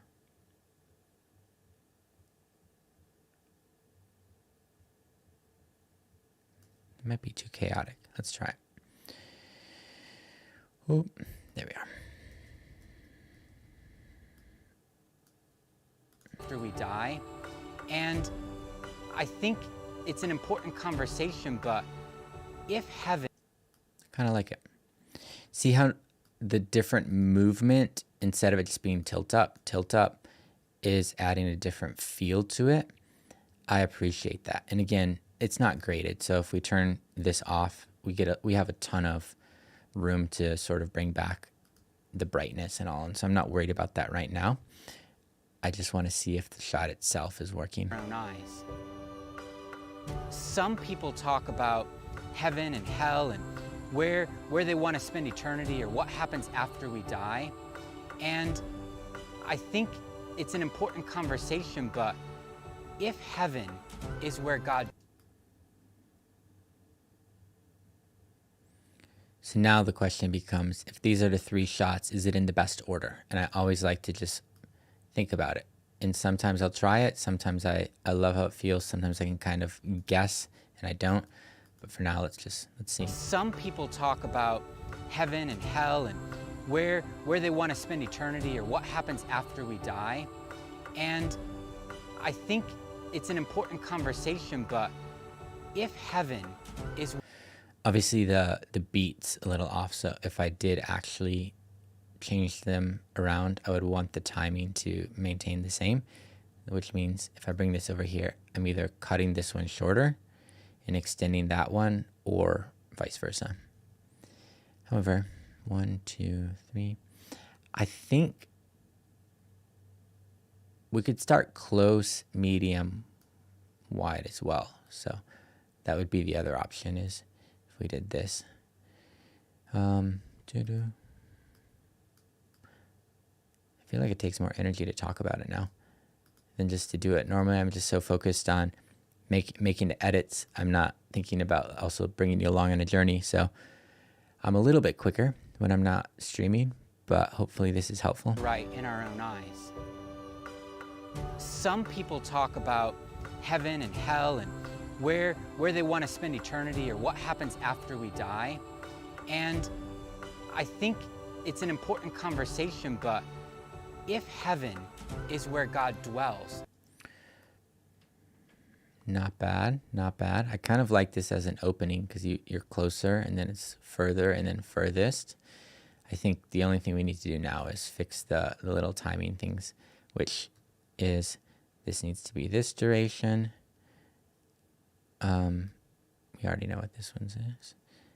This needs to be this duration right here. And that needs to be, I guess, is that right? We'll find out. Own eyes. Some people talk about heaven and hell and where they want to spend eternity or what happens after we die. And slightly delayed on the beats. You can see the beat here is, so I'd probably just bring it one frame. And I think it's an important conversation, but if heaven... Again, I want to go out till here. If heaven is where God dwells, if it's his home, shouldn't the question be, do I even... So you'll notice I enabled that clip again and I just moved it out of the way. And so I have a shortcut set to enable, disable clips. So if I want, I can just hit E and it toggles enable, disable. And that's really easy for me to be like, oh, what's under this? If I just enable it or disable it, it's another way of me having to like move it around. And I mean, there's other ways you could do it. You could disable the track view and just turn that track off, but it's pretty quick to do it with just E. Appears to be right in our own eyes. Some people talk about heaven and hell and where they want to spend eternity or what happens after we die. And I think it's an important conversation, but if heaven... Almost feel like the shot's a little bit too up in the air by the end, so I'm just pulling it back 13 frames. And I think it's the reason I had that way is because that little house on the bottom left. And I think it's an important conversation, but if heaven is... So we could just come back slightly earlier too. If heaven is where... Heaven is... Do we want the little lick the lips? Probably not. Is where God dwells. So this is where the beat hits, so it makes sense there, but we could also potentially push it to where the snare hits. So it's the second beat. It's not the kick, but... And I think... You know, it's another hit point if we don't want that shot to be longer. So I'm basically saying like this is the ideal hit to edit on. And then this is the secondary one that could also feel potentially natural. Nice. Some people talk about heaven and hell and where they want to spend eternity or what happens after we die.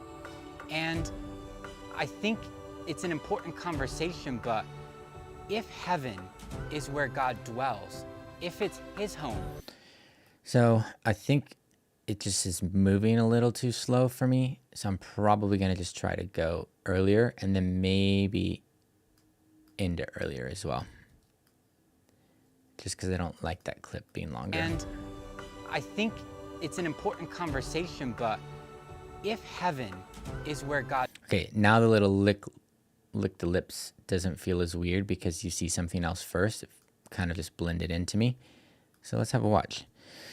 Again, Command S, save. I have my project set to auto save frequently, but sometimes it's not great to have to go into auto saves. It's better if you just save as you go. So I'll try and, do something for a moment. We all know what it says, so I'm just going to go ahead and full screen it. See how this feels, because now I feel like this is probably it or where I want it to live. And I'm full screening it just to see again how this goes. And if there's anything I notice that I didn't notice when I'm watching it on a smaller panel. Will we choose what appears to be right in our own eyes? Some people talk about heaven and hell and where they want to spend eternity or what happens after we die. And I think it's an important conversation, but if heaven is where God dwells, if it's his home. That's not working for me because I like the pacing. The clips feel like the movement's about the same. This is playing back at real time, but there's more physical camera drone movement. This is playing at 150%. This is playing at 150%, but they all feel like they come at a sort of natural pace. They're hitting on the beats, but none of the clips felt like awkwardly long or awkwardly short. And then it's not, again, just covering one B-roll section. It's a sequence. It's saying something. We're starting closer. We're tilting up a little bit. We're tilting up all the way. And so now that to me is a better sequence in that it's like close, mid, far in that sense. In that, okay, cool. It's the same lens on the camera, but its perspective is close. Its perspective is medium. Its perspective is heaven or far, right? So that's the sequence or the sort of movement. And so it feels a little bit more natural. Whereas if you recall, when it was reversed and it ended on this, it was also weird that the last shot was kind of like zooming out. Whereas the first shot, I was mentioning like tracking in versus tracking out have a different effect. This feels more like an opening shot to a sequence. This feels more like a closing shot to a sequence. Sometimes you want to reverse that because you're trying to make a point. But for right now, I think leaning into it probably makes the most sense and just running with it. So we like that. And so took us a minute to get there, but these are our leftover drone shots. We know that we're going to want to use potentially some of them here. And so what I'll do is I'll just pull them out of the way. I know that I've highlighted something here to look at. I don't remember now what that was, but we'll get to that. I'm just going to listen to the content and see if any of the shots that we just looked at are great or if I want to go pull selects again from the end of my timeline. Is where God dwells. If it's his home, shouldn't the question be, do I even want to be with? So again, keywords, if heaven is his home. And so we're talking about heaven and we're talking about home. What gives the sense or feeling of that? But then we're coming back to the idea of choice, which is, do people actually want to be in heaven? Or someone said it like this once, that if you don't trust God with your present right now, why in the world would you trust him with your eternity and what happens with you after you die? Like, if he's the same God, like, shouldn't he be as trustworthy now as he would be then? And so why wouldn't you trust him to lead your life and to know what's best for you as your creator in this life, but you would trust him with your life after you die? Like, it's just illogical. It doesn't make sense. And so I think that kind of concept is what we're trying to say here. So again, I don't have visuals that will literally show it, but we can start thinking. So what I'm doing when I'm playing these clips, I'm listening for keywords, I'm listening for themes, I'm thinking about how these words could be interpreted in an emotional space, because when I edit, I like to do an emotional journey. And so if it starts lower, it moves higher. If it starts higher, then it moves lower, and it kind of can go that up and down a ton of times. But let's carry on. Do I even want to be with God? Do I want heaven to be my home? And if so, how do I become a friend of God? How do I live in a manner that pleases God? And ultimately, we learn through the story given to us in the Bible what is pleasing to God, what is pleasing to Him according to His original design. See, we all have purpose, we all have intent. Okay, same musical track, but you'll notice there's a cue there of where it really shifts. Pleasing to Him according to His original design. See, we all have purpose, we all have intent because He created us for purpose. So that could be a cue to bring in visuals to help support the fact that the audio is changing. I usually feel like if the video does something and audio doesn't respond, or if audio does something and video doesn't respond, it can sometimes feel a little bit like they're not in sync, or they're not speaking, they're not in unity, right? They're not working together. They're on different teams. And so I like to listen to these moments and say, okay, cool. I didn't feel like it was super boring and we just had 3 shots. What I'm saying here seems to still be somewhat, I'm using my hands. There's, some sort of engagement. So let's go ahead and say we don't put any B-roll until the music changes, or until this maybe next little green dot. Let's see. Original design. See, we all have purpose, we all have intent because He created us for purpose. He created us in purpose to know Him and to be known by Him. Talking about purpose, talking about being known by Him. So again, this is a tracking. Is this a tracking? He does not This is a shot that's tracking out, but because there's not like a car driving, and so you can't tell if it's forward or backwards, I'm able to hit Command R or clip speed duration, reverse speed. And now it's a shot that's pushing in. He does not force anyone to. I actually feel like that might be the move. Let's try it. Purpose. We all have intent because He. Not exactly on the beat, so I'm going to zoom in a little bit. We all have intent because He created us for purpose. He created us. See right there, boom. Next beat, you can see it in audio right down here. And so I'm going to go ahead and try the next clip here. And sometimes I'll just throw clips in if I'm going for timing and say, okay, cool, these are the parts, and then I'll go find the right clips. So it's a layered thing. Purpose. We all have intent because He created us. Other thing is my hands moving, and so that motion, boom, it could feel like possibly a cleaner cut if I waited another extra frame. We all have intent because then my hand follows through the rest of the way. So like a lot of editors talk about cutting on the movement, boom.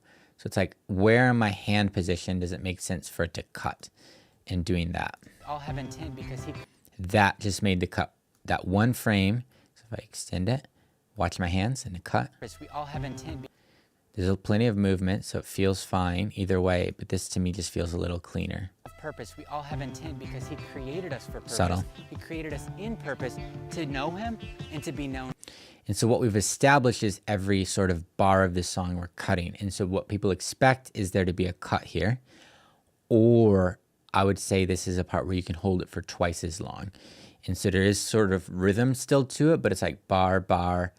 And then it's like you hold that same chord, so to speak, with the visual for two chords or for 2 bars. We all have intent because He created 3, us for purpose. 4, He created 1, us in purpose 2, to know 3, Him 4, and to be known by 5, Him. 6, 7, He does 8, not force. cut, right?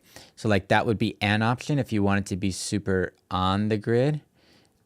It doesn't have to be that static or that predictable, but sometimes for whatever reason, cutting to music does work well. And that's why when people are like version 7 of a video and they're like, oh, this is all great, can you just change the music? It's not always as easy as it appears, because sometimes a ton of work has gone into timing things with music. And obviously if you're working with a composer, it can be great because they can kind of follow your cues and still try and hit the big moments. But it is definitely a challenge if the music is temp and you're not sure, if the client's going to be okay with it, if you're doing this corporately, or if this is sort of the final right vibe track. Because again, is it not working? Is it working? I don't know. Could be debatable. Purpose. We all have intent because he created us for purpose. He created us in purpose to know him and to be known by him. He does not force anyone to believe in him. So I'm liking this part and the longer, but what I don't love is that it just returns afterwards. He does not force anyone to believe in him. He does not force anyone to choose him. The choice was given. I mean, maybe it's not as bad, I'm thinking. So I've got a temp drone shot here and a temp drone shot here. I could try, it's probably one or the other. It's probably not both. And it could be one drone shot the whole way. Let's just play this one out from just before the cut. And you'll notice that this is the darker blue. And the reason it's darker blue is if you look, I'm actually just reading off my phone the scripture. And I didn't have it memorized. And so I've just flagged that that's something that I definitely need to cover over by labeling the color of the clip blue instead of it being the same as the rest of this. Let's go ahead and just drag this out though and see if the clip even works for that long. And there's where it sort of starts. So you'll notice it stops the tilt up about there, which means I'd potentially need to end it there. Where's the clip start? Seems to work for a while before, so okay, that's not bad. We might have enough to work with.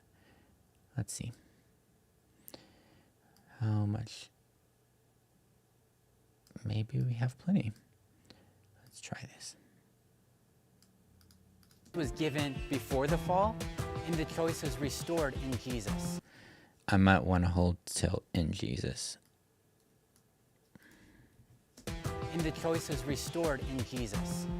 Romans 5:15 says, "But the free gift of God is not like the trespass, because the gift of grace overwhelms the fall of man. For if many died by one man's trespass, Adam's sin, much more abundantly did God's grace and the gift that comes by the grace of the one man, Jesus Christ, overflow to benefit the many, being us." But the question remains. Okay, so you can see I haven't finished that transition out. It probably should come to around here. And so what I'm going to do is I'm going to go to my Gaussian blur on the first layer, which is my graphic layer. I'm going to select both of these guys. I think I need to make it longer so I can get... There's some finicky stuff with Premiere that they just really need to address. But what I've done is I've put my placeholder where I want the blur to end, and I've just drug it to that point. Now I'm going to just pull this out. I'm going to go ahead and just copy that. Is that working? Nope. So I don't think I can copy and paste these super easily. There might be a shortcut to like do that. But what I'm going to do then is if I see that my final thing is at 11 there and it gets to that, what is this? Bezier, yeah. 11 and that it ends there. I'm going to go ahead and just click on my graphic layer. I'm going to go ahead and add a note here, make that 11. And then this is also, timing is a little off. So that's 11, perfect. So what I can do here is if I click on this graphic layer that has the Gaussian blur, and I go to previous keyframe and where it's 0, it's moved my playhead. So if I just select this playhead, I can boom, add that there, and they're gonna match, and so they're gonna blur at the same time. And then what I'm going to want to do is set this to 0. So that you'll see no blur, blur, blur, right? And so I'm going to go ahead and jump to the last keyframe, which is there. And that's where I want the crossfade to end. Add a default transition so that they both fade out together. Boom. And then I can figure out where we want to cut the clip. Let's try this. Many, being us. But the question remains. So either potentially need it to end slightly, But probably there, so it doesn't feel awkward with it, like you know, that might feel better than like those extra 3 or 4 frames. the many being us. But the question, See, that felt like a natural. but the question, It's gone, sure. And so if you go frame by frame, it's going to feel a little bit like it's gone there. But that one frame, when it's playing back in real time, it's going to interpret better. overflow to benefit the many being us. But the question, See, feels super natural. So I actually sometimes will add a frame on moments like that as well. Obviously, I want to see this little part. I'm seeing the color grades not matching of what I did earlier, so I am going to just grab that Lumetri temporarily, throw that on just to brighten it up. Obviously, we'll grade it properly soon, but I just want to watch what I've done in context being from the last sort of B-roll clips through to there, and see if the pacing still works with the music and all. Again, a nice time to do a little save. Keep moving. see, we all have purpose. We all have intent because He created us for purpose. He created us in purpose to know Him and to be known by Him. He does not force anyone to believe in Him. He does not force anyone to choose Him. The choice was given before the fall, and the choice was restored in Jesus. Romans 5:15 says, Obviously, the audio is going to need some work because it goes from that speaking level to a much lower sort of reading level. And so that's something that really threw me. But I say that to say, I don't think it's the visuals in a transition, it's the audio. And so I'm in the back of my mind just taking note that that's a mixing thing to adjust, not a, this is the bad B-roll cut or something. before the fall, and the choice was restored in Jesus.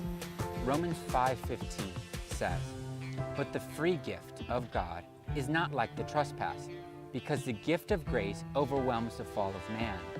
For if many died by one man's trespass, Adam's sin, much more abundantly did God's grace and the gift that comes by the grace of the one man, Jesus Christ, overflow to benefit the many, being us. But the question remains, what will we do with this choice? Will we choose? Music here is a bit loud. And so this, I'm not going to do this everywhere, but for like at least right here, I'm going to bring it down a bit because it's sort of distracting me. What will we do with this choice? Will we choose to follow Him, to place our full confidence in That's Tim stuff. I can just move it out of the way. What do we need to go? follow Him, to place our full confidence and trust in Jesus, in His blood, in His sacrifice? Will we humble ourselves and accept His work that has been offered freely to us, or will we live for ourselves? Will we continue in our own sin, trying to be good enough, trying to define morals based solely on human principles and ideas and philosophies? 1 John 1:8-10 reads, if we say we have no sin, refusing to admit that we are sinners, we delude ourselves and the truth is not in us. If we freely admit that we have sinned and confess our sins, He is faithful and just, true to His own nature and promise, and will forgive our sins and cleanse us continually from all unrighteousness. It's the foolishness of the cross. So a couple things. Obviously, this drone shot isn't necessarily there to stay.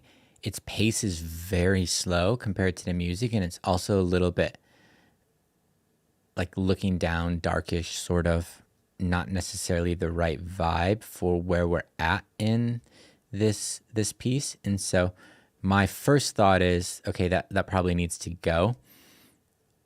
And I need to find something a little bit more lively just to fit with the pacing of where we're at.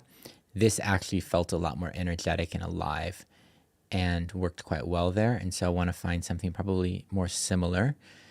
And philosophies. 1 John 1:8-10 reads, if we say we have no sin, refusing to admit that we are sinners, we delude ourselves and the truth is not in us. So talking about truth, talking about sin. That's a cool shot. Remember we had that crazy one? It was sort of like that panning around the ground one back here. Oh, that could be a cool one too if we just slowed it down a little bit. Tilt up. We just did a similar one to this. I don't mind this one, to be honest. Okay, that's an option. I sometimes just throw a few in the vicinity and we try them all. That we said was an option. Just gonna see if there's anything else. Where's that panning around the... That's not bad either. That's a... Oof. That's super sped up, isn't it? Yeah, also 800%. So if I try like 200%.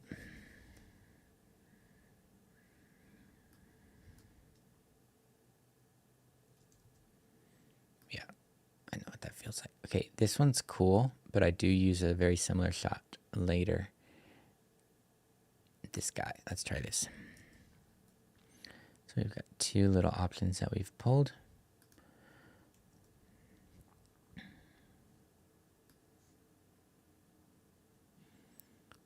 Probably want it to go from either there's a shot here and then it goes to the graphic, or let's just try the scriptures first and see. 1:8 through 10 reads, if we say we have no sin, refusing to admit that we are sinners, we delude ourselves and the truth is not in us. If we freely admit that we have sinned and confess our sins, he is faithful and just, true to his own nature and promise, and will forgive our sins and cleanse us continually from all unrighteousness. It's the foolish... That's strong to me. That felt engaging. It held. I think we could see if we've got enough to get us to be just a single shot. Let's try it here. 1 John 1:8 through 10 reads, if we say... I don't know if that was better though. I kind of like it. Reads, if we say we have philosophies, 1 John 1:8 through 10 reads, if we say we have no sin, refusing to admit that we are sinners, we delude ourselves and the truth is not in us. If I mean, we get all it. unrighteousness. It's the foolish...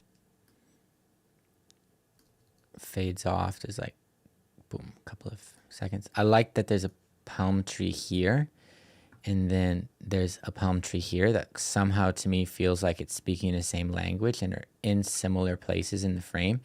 So if I'm just looking at that, it felt like a natural cut. It's the foolishness of the cross.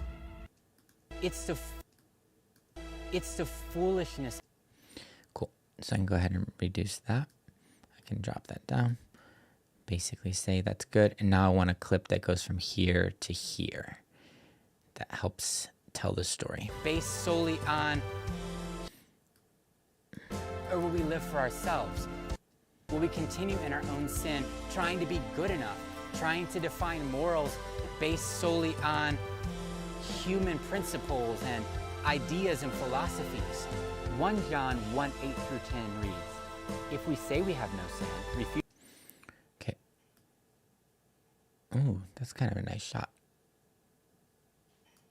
I think that was the original scripture one. That's also cool, but that kind of gives away where that other shot is tilting towards. Let's try this one. It's a bit dark. It's a bit almost ominous, so we don't want to make me sit on it too long, but let's see. Where's the beat here? Based solely on human principles and ideas and philosophies. 1 John 1:8 through 10 reads, if we say 10 reads. Feels a little weird. And define morals based solely on... I think I need to either... Morals based solely on... Here I'm looking down, so I either need to cut earlier or cut later. I think I cut later. Human principles and ideas and... Ideas and philosophy. 1 John 1:8 through 10 reads, if we... Ideas and philosophies. 1... So this does feel like the natural place to make the cut. I just don't know if it makes sense to have a super short clip and then this eternity of a shot under all the text. So my thought would be to do this and disable the top one just so we can see what that looks like. Principles and ideas and philosophies. 1 John 1, 8 through 10 reads, if we say we have... Feels a lot better to me. So again, we can save this darker clip, throw it down later in the timeline, just wherever. Human principles and ideas and philosophies. 1 John 1, 8 through 10 reads.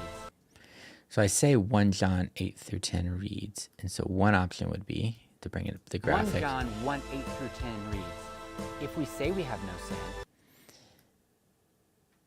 The other option would be 1 John 1, 8 through 10 reads, if we say we have no sin. I don't think it's helpful. We would probably bring them both up. Philosophies. 1 John 1, 8 through 10 reads, if we say we have no sin, refusing to admit that we are sinners, we delude ourselves and the truth is not in us. If we freely admit that we have sinned and confess our sins, he is faithful and just, true to his own nature and promise, and will forgive our sins and cleanse us continually from all unrighteousness. It's the foolishness of the cross. It seems absurd that this is the story that the God of all the universe would choose. Yet, this is how he's chosen to redeem us. And ultimately, it's working. I can come back later and watch it with fresh eyes. I think I'm at that place right now where I've been up since 5 in the morning, but with the time change, it was essentially a 4 a.m. wake up since I was serving at church, and it's almost 8 p.m. now. And so my brain's kind of at that place where I'm like waiting for it to like tell me, is it working? Is it not? And I'm kind of just a little bit slow. And so it's important in projects, I think, sometimes to not do things super tired. Obviously made a good amount of progress getting from, there to there and sort of building out the visuals, spent some time explaining some of the workflows, but I'm about at that place where I'm going to just see if we can get through, to maybe the end of this track, and then we'll call it. But let's go ahead and see. I like how it's sitting.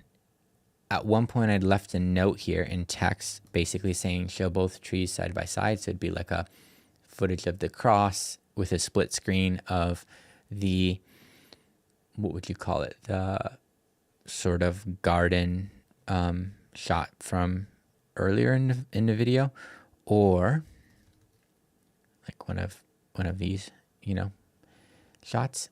Or are we going to not go so literal and do a side by side? Like, does it still communicate and work as is? So again, coming out from here, how's it feel? And cleanse us continually from all unrighteousness.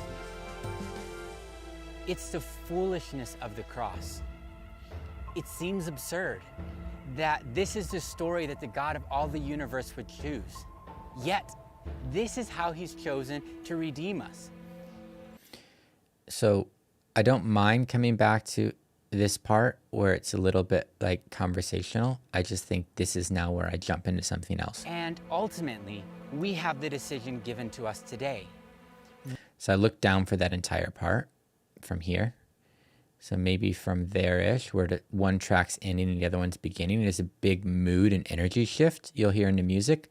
That's where we now introduce a different pace, a different emotion, a different, feeling. Verse would choose. Yet, this is how he's chosen to redeem us. And ultimately, we have the decision given to us today. Do we want our names to be written in the book of life? Do we want to live So we have this shot. in the same way? Do we desire in our hearts to know him? That's again one I just kind of threw there. So let's put that here and see what happens. We have the decision given to us today. Do we want our names to be written in the book of life? Do we want to Obviously it needs to be a sequence if we're going to do that. So the thought would be, if I go with that text thing that I put, and I don't go to my face, the show both trees side by side question mark. So let's play that out. Obviously, when I was watching it, I took a note and I thought it was important enough to write it down. So this guy right now is sitting on the right, but I'm going to want it to be on the left. And I'm going to try and create space for this on the right. And you can do all kinds of fancy stuff, but just try and keep it simple. I'm going to do a 50% because I know that this is going to be distracting if there's a ton of movement on both sides. Yet, this is... And then now what I'm going to do is I'm going to go ahead, and there's a few ways to go about this. I'm trying to think what would be the quickest. I know there's a crop tool, which I can do this. And basically, I can drag over I can drag the top down. I can drag the whatever.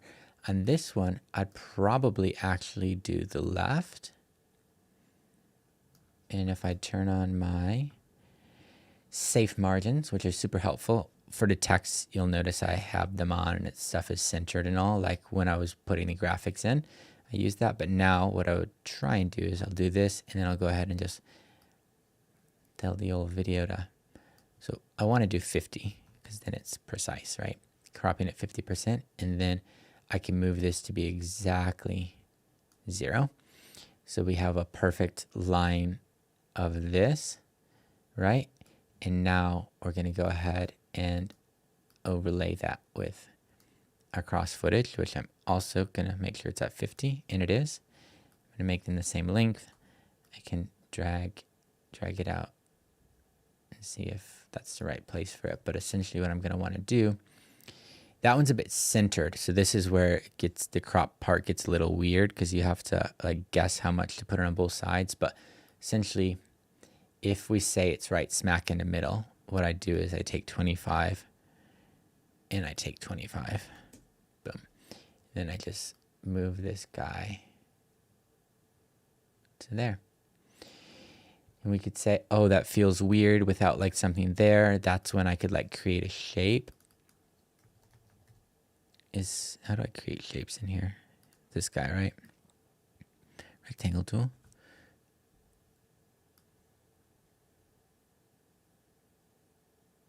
So I could do something like this. Let's say shape. We make it black.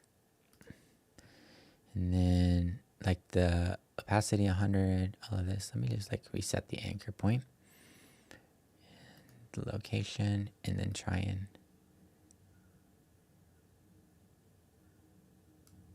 then I need to move it a little bit so it's more centered. And I'm using this margin safe thing to see what that is. And so now that might feel a little bit more natural than that, right? And I could choose how wide it is, I'm sure, somewhere. Fill, yeah.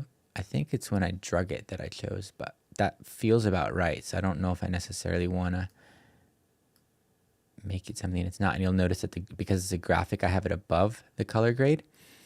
I don't need to have this note. You can see it's disabled, but I'll just leave it there for now. So let's see how it feels. The God of all the universe would choose. Yet, this is how he's chosen to redeem us. And ultimately, we have the decision given.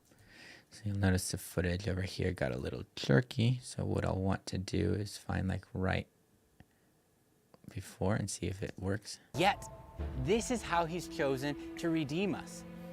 And ultimately, we have the decision given to. That worked without it being super jerky.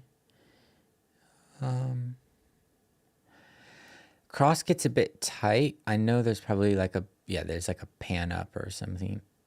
Tilt up, pan left and right. Here we go. Yet, this is but if I start a bit earlier, then it's wider and I can kind of see more of the cross, which might be ideal.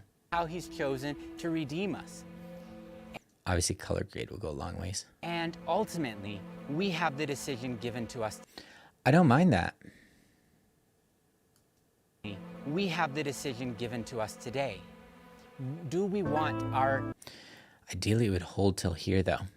So when it's like this, it's not ideal because these are all the frames that I have, but because it's kind of a side-by-side and stuff, an option would be to do 25%.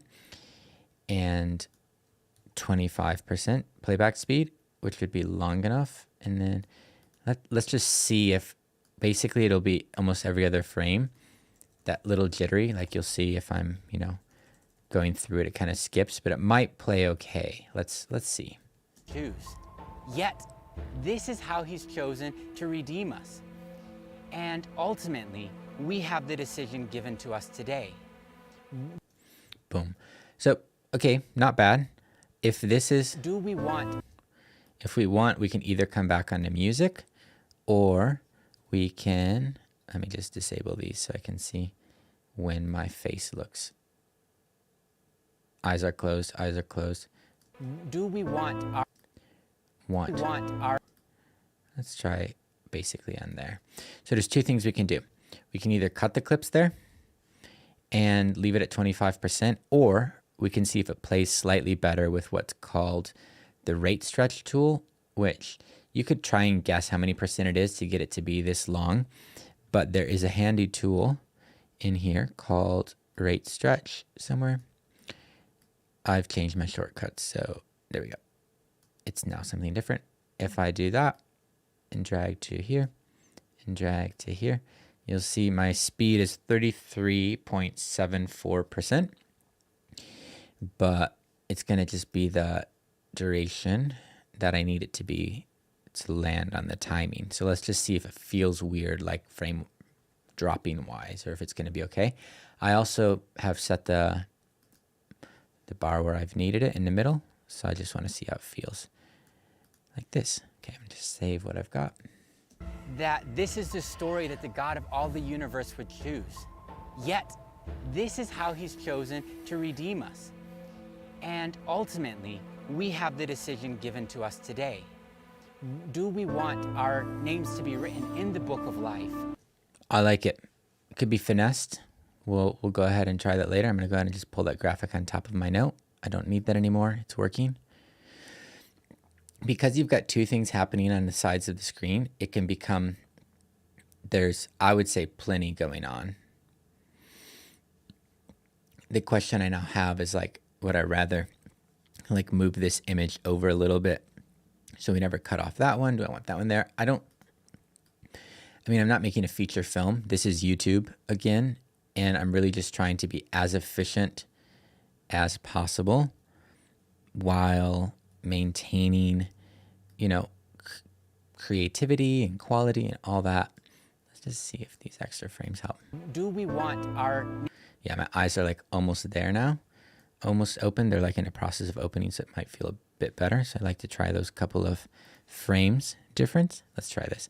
Actually, just for context, sometimes it feels great here, but then when you watch it with what comes before, it feels weird. And so kind of like when you're listening to music or working on something over and over again, like your brain just, it burns it in. And so it's helpful to sort of like zoom out, give me enough that, okay, if I watched it from the beginning of the video, I'd get way more of the pace and the emotion and like the speed and everything. And if it feels right, and I will watch it through multiple times to do that here and there. But with this one, I just kind of want to see from, a little bit more context where it is. But because we started the edit from basically this shot, let's go ahead and just run it from there, and then we'll call it a night. And so remember, we had our I am the way, the truth, and the life scripture, and then we'll just jump in here. Let's go full screen. So we've been given the choice. We all now stand on this side of Calvary, where we have the death and resurrection of Jesus, and we're offered the same decision as Adam and Eve, which is, will we believe God at his word? Will we choose him, or will we choose our own way? Will we choose our sin? Will we choose what appears to be right in our own eyes? Some people talk about heaven and hell and where they want to spend eternity or what happens after we die. And I think it's an important conversation, but if heaven is where God dwells, if it's his home, shouldn't the question be, do I even want to be with God? Do I want heaven to be my home? And if so, how do I become a friend of God? How do I live in a manner that pleases God? And ultimately, we learn through the story given to us in the Bible what is pleasing to God, what is pleasing to Him according to His original design. See, we all have purpose, we all have intent because He created us for purpose. He created us in purpose to know Him and to be known by Him. He does not force anyone to believe in Him. He does not force anyone to choose Him. The choice was given before the fall, and the choice was restored in Jesus. Romans 5:15 says, "But the free gift of God is not like the trespass, because the gift of grace overwhelms the fall of man. For if many died by one man's trespass, Adam's sin, much more abundantly did God's grace and the gift that comes by the grace of the one man, Jesus Christ, overflow to benefit the many, being us." But the question remains, what will we do with this choice? Will we choose to follow Him, to place our full confidence and trust in Jesus, in His blood, in His sacrifice? Will we humble ourselves and accept His work that has been offered freely to us? Or will we live for ourselves? Will we continue in our own sin, trying to be good enough, trying to define morals based solely on human principles and ideas and philosophies? 1 John 1:8-10 reads, "If we say we have no sin, refusing to admit that we are sinners, we delude ourselves and the truth is not in us. If we freely admit that we have sinned and confess our sins, He is faithful and just, true to His own nature and promise, and will forgive our sins and cleanse us continually from all unrighteousness." It's the foolishness of the cross. It seems absurd that this is the story that the God of all the universe would choose. Yet, this is how He's chosen to redeem us. And ultimately, we have the decision given to us today. Do we want our names to be written in the book of life? Do we want to live with God in His paradise forever? Eden was paradise, and it was with God. Yeah, I think most of it worked. This part to me felt a bit random because it was just 2 clips and not 3. And it was kind of like the spacing here and a spacing here felt a little strange. So like one option would be keep the B-roll moving all the way until this. So like we could try 1 or 2 things. Just seeing how many seconds this is. So if this is from 31 to 43 or about 13 seconds. It was a weird amount of time to have 2 visuals and then nothing. So I think We all have intent because He created us for purpose. He created us in purpose. also cross to cross, sure, maybe not the best, but let's see. Say we wanted to save that moment for like down the road. In the same way, do we desire in our hearts to know Him, to love Him in the same way that He loves us? Yeah, it might feel better here. And the reality is, we all have choice. We all have freedom. So it's kind of like pointing towards choice and freedom before we say it rather than after. So an option would be, okay, cool. If we know we need to cover there, like Force anyone to believe in Him. He does not force anyone to choose Him. The choice was given before the fall, and the choice was restored in Jesus. Romans 5:15 says, "But the free gift of God is not like the trespass, because the gift of grace overwhelms the fall of man. For if many died by one man's trespass, Adam..." I don't mind this. It's kind of working. We just need something else now if we're going to have the cross. And then, again, we don't have to do all drone shots. I think drone has been established as a predominant part for the scriptures.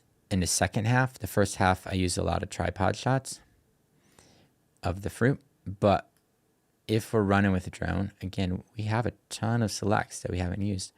It could be something like this, maybe. Let's see what that feels like. We found earlier that the close, medium, wide sort of helped tell this story. So maybe we don't show the cross there, and maybe we do. We all have intent because he created us for purpose. He created us in purpose to know him and to be known by him. He does not force anyone to believe in him. He does not force anyone to choose him. The choice was given before the fall, and the choice was restored in Jesus. So that's a weird cut because of the timing. I think either we'd cut on this beat. In Jesus. Romans 5:15 says, but the free gift of God is this, and I don't know if I'd go top down to top, like, it feels weird to do that as a sequence move. So I kind of want to see if that would be an option, because that's a bit longer. Also maybe something with a bit more movement, because the track's really pumping at this time.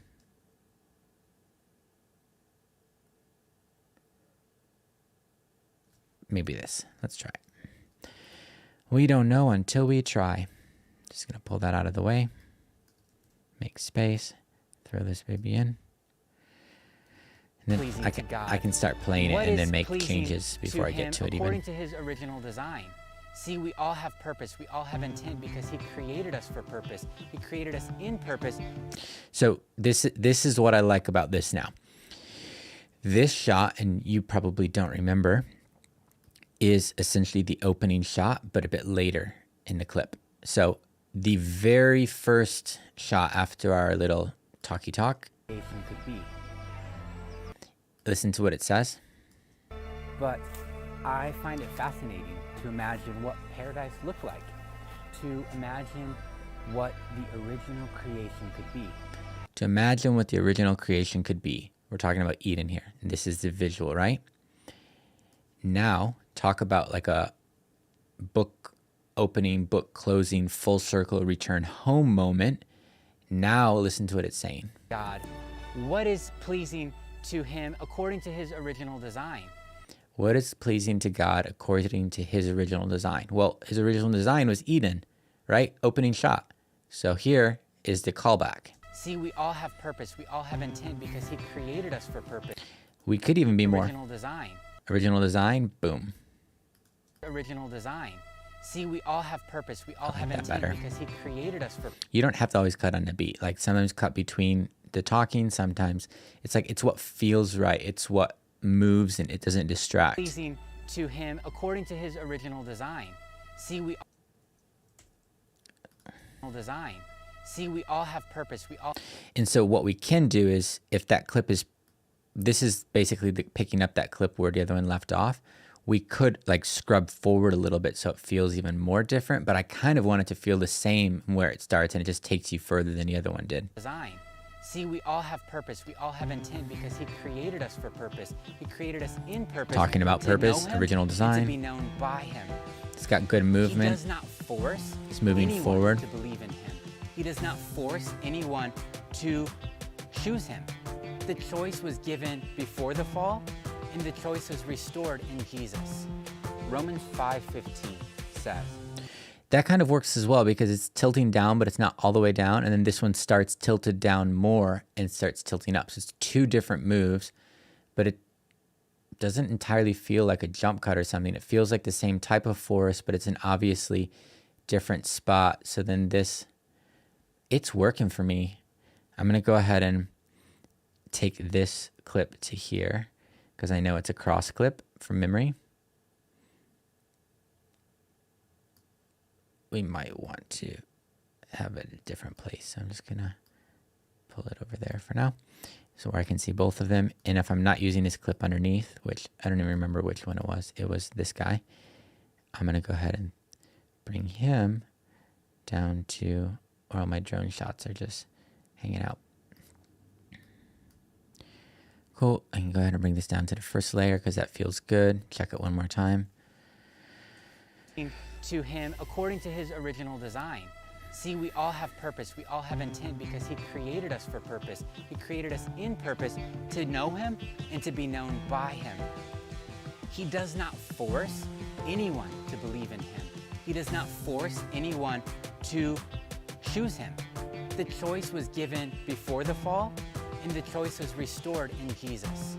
Romans 5:15 says, "But the free gift of God is not like the trespass, because the gift of grace overwhelms the fall of man.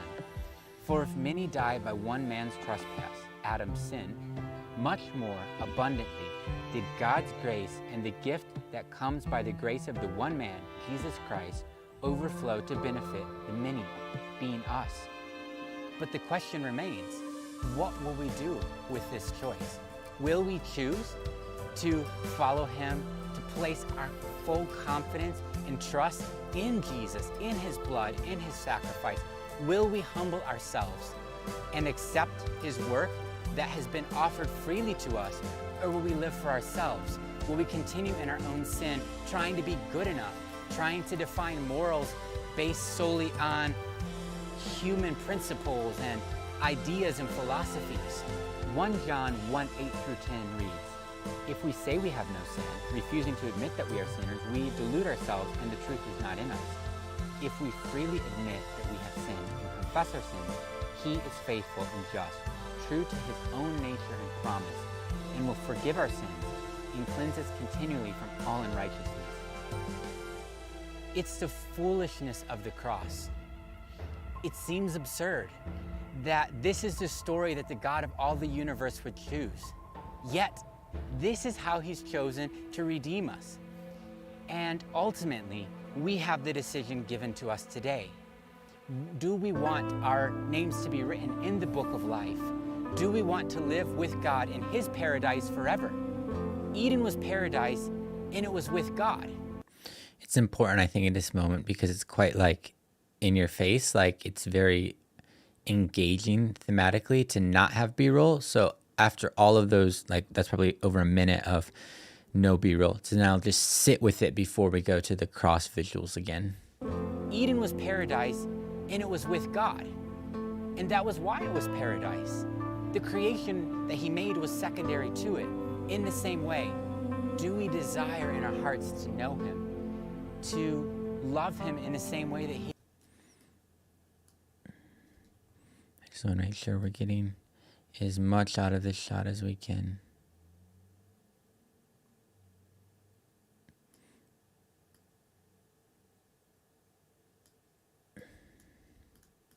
Desire in our hearts. We desire in our hearts to know him. We desire in our hearts to know him. Desire in our hearts to... Desire in our hearts, maybe here. In our hearts to know him. To know him, yeah. In our hearts to know him. To love him in the same way that he loves us. Oof. It's starting to hit hard. The music's obviously different here, but I think it's the right space because my tone changes too. Hearts to know him. To love him in the same way that he loves us. That movement felt to kind of speak to itself as well. Like that little almost camera shake kind of helped, I think. Do we desire in our hearts to know him? To love him in the same way that he loves us? And a little speed up and at the the end. reality is, we all have choice. What I don't like about this is I think it starts a little, like we can start it down here probably and still be fine. Let's try it. In the same way that he loves us. And the reality is, we all have choice. We all have freedom from day one until where we find ourselves. Ideally, it could hold till there. Let's see if it'll work. I know, we keep watching the same stuff over and over again, but trying to get it right. To know him, to love him in the same way that he loves us. And the reality is, we all have choice. We all have freedom from day one until where we find ourselves in history today. I could almost go to there. Oof. Let's try that. In history today, God has always given freedom. I don't know if we can make it to there. That might be a lot, but let's try. From day one until where we find ourselves in history today, God has always given. Oof, I think we can, because then it's the God has always given us freedom. now that's a moment. Like it's very intentional. It's a statement, but this is the centerpiece. This is what's central to the story. So I don't mind sitting on it if it works. And our little reverse shot works because it pushes us in, and then a little move over to the right kind of. You notice that last little bit of like a camera almost shake that actually transitions us really well into that next one. So I don't mind the jitter. It's like cutting on the movement again. So let's try this from where the side by side goes out. Just see how it feels. What is this? It's a random clip, so I don't know that we need that. Just gonna move it over, see what happens. We have the decision given to us today. Do we want our names to be written in the book of life? Do we want to live with God in his paradise forever? Eden was paradise, and it was with God. And that was why it was paradise. The creation that he made was secondary to it. In the same way, do we desire in our hearts to know him, to love him in the same way that he loves us? And the reality is, we all have choice. We all have freedom from day one. What this needs is a bit of ambience. Like I want to hear the wind blowing, and I want to hear a little bit of like a distant like with like some leaves rustling and stuff, just to make it not feel so flat on the audio side, because I think visually it's very powerful. Until where we find ourselves in history today, God has always given freedom. Very nice, natural. Didn't feel too long because it's a slower shot. Day one. Like if you could hear, I mean, you can hear a little bit in the mic, the wind, but if we add a bit of nice wind, like properly recorded wind sound effects, it'll really carry this moment to make it feel just beautiful and gentle and all of the things. From day one until where we find ourselves in history today, God has always given freedom. He's not imposing on anyone. See, you do not have to choose him. He wants you to. He wants what's best for you, and he knows what's best for you because he created you with purpose. And yet, he won't force it upon you. He leaves that choice with you. What will you do with Jesus? Will you believe in your heart? Will you confess with your mouth that he is Lord? Because if you do believe and you do confess, there is a cut here, so a couple options we have. Will you believe in your heart? Will you confess with your mouth? It's a very subtle cut. So my thought is, this is if we don't want to B-roll it, which might feel a bit weird at this point because it's very like I'm speaking to the viewer. I think, let's see, let me just organize myself here a little bit. My clips are all getting out of control. I know we're making progress on this. Let me go ahead and do this. Okay, so we were saying this can come over here, this can come over here, so we're able to still see stuff. If this, we want to sit in this moment, we can do the old, when we come back from this, God has always, we can be zoomed in a bit. So let's say, see what feels natural. Say that's sort of a bit of a vibe. This is what it'll work like. History today, God has always given freedom. So you can see if that's a fair amount of a zoom. Not imposing on anyone. See, you do not then when have it cuts to here, him. He wants it'll you just to. He wants jump what's out. best for you, and he knows what's best for you because he created you with purpose. And yet, he won't force it upon you. He leaves that choice with you. What will you do with Jesus? Will you believe in your heart? Will you confess with your mouth that he is Lord? Kind of works. Will you believe in your heart? Will you confess with your mouth that he is Lord? Because if you... And what we can sometimes do is if it feels like it's very much happening on the cut audio-wise, if you push it like 2 frames just visually but leave the audio. So I'm holding Option when I'm dragging using the in tool, which is the rolling edit tool. I've basically left the audio, as you can see here. I've left the audio where it was, but I've moved the visual 2 frames to the right that might cut more naturally. You confess with your mouth. That felt bad. Let's go the other way. You confess with your mouth. Will you confess with your mouth? Also not great. So, oh, I have to hold Option so it doesn't move the other way. That's on the actual edit. We're trying 2 frames left now. Confess with your mouth. Feels like a double cut. Confess with your mouth. I think my original to the right was probably the instinctual move. Confess with your mouth. We can try and go further. No one's going to notice. Confess with your mouth. Confess With your mouth. 1 frame. Confess with your mouth.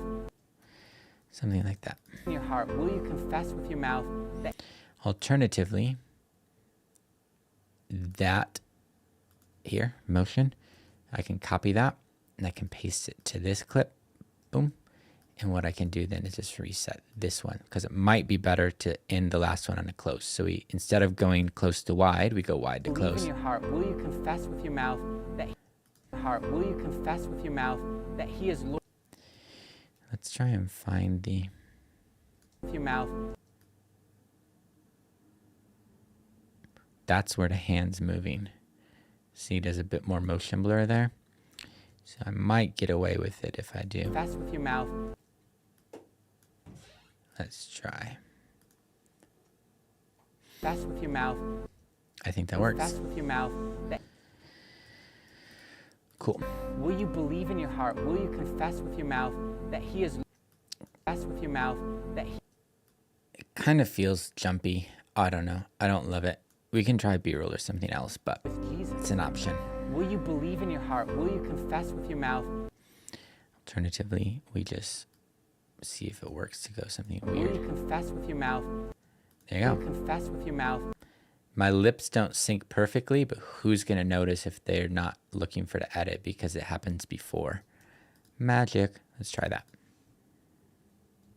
It upon you. He leaves that choice with you. What will you do with Jesus? Will you believe in your heart? Will you confess with your mouth that he is Lord? Works for me. Beautiful. Will you believe in your heart? Will you confess with your mouth? Because then why this works is my left hand's up, left hand starts going down, right hand's up further now. So it feels like, because you're cutting on the movement again, so it tricks the eye. That's the magic of the edit right there. The hand's moving and the lip sync is close enough. It's only a couple of frames that no one's going to pick up. And if they do, they're looking too close and not listening. Jesus.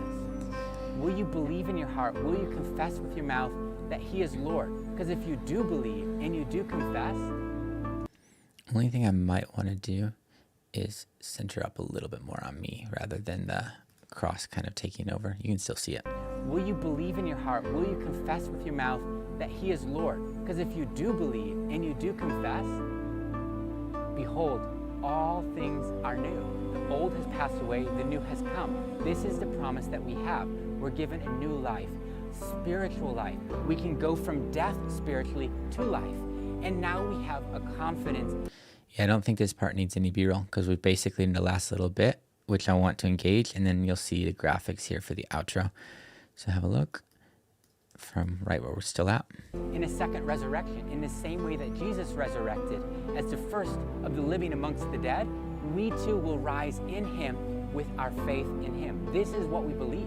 This is at the heart of the gospel, the good news. What, my friend, will you choose today? The choice is yours. No one can decide for you.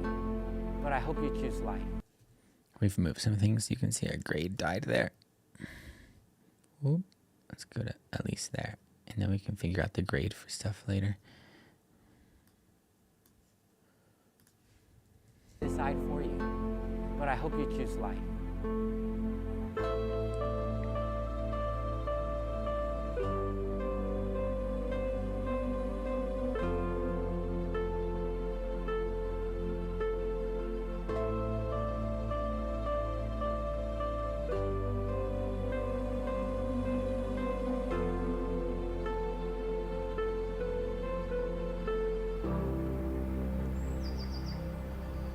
Ooh, that ambience. That's what we need in other parts.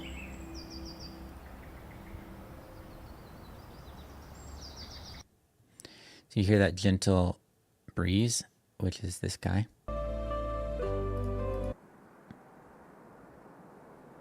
That is what I'm talking about, where I need to sound design the rest of the parts, and then this that comes in.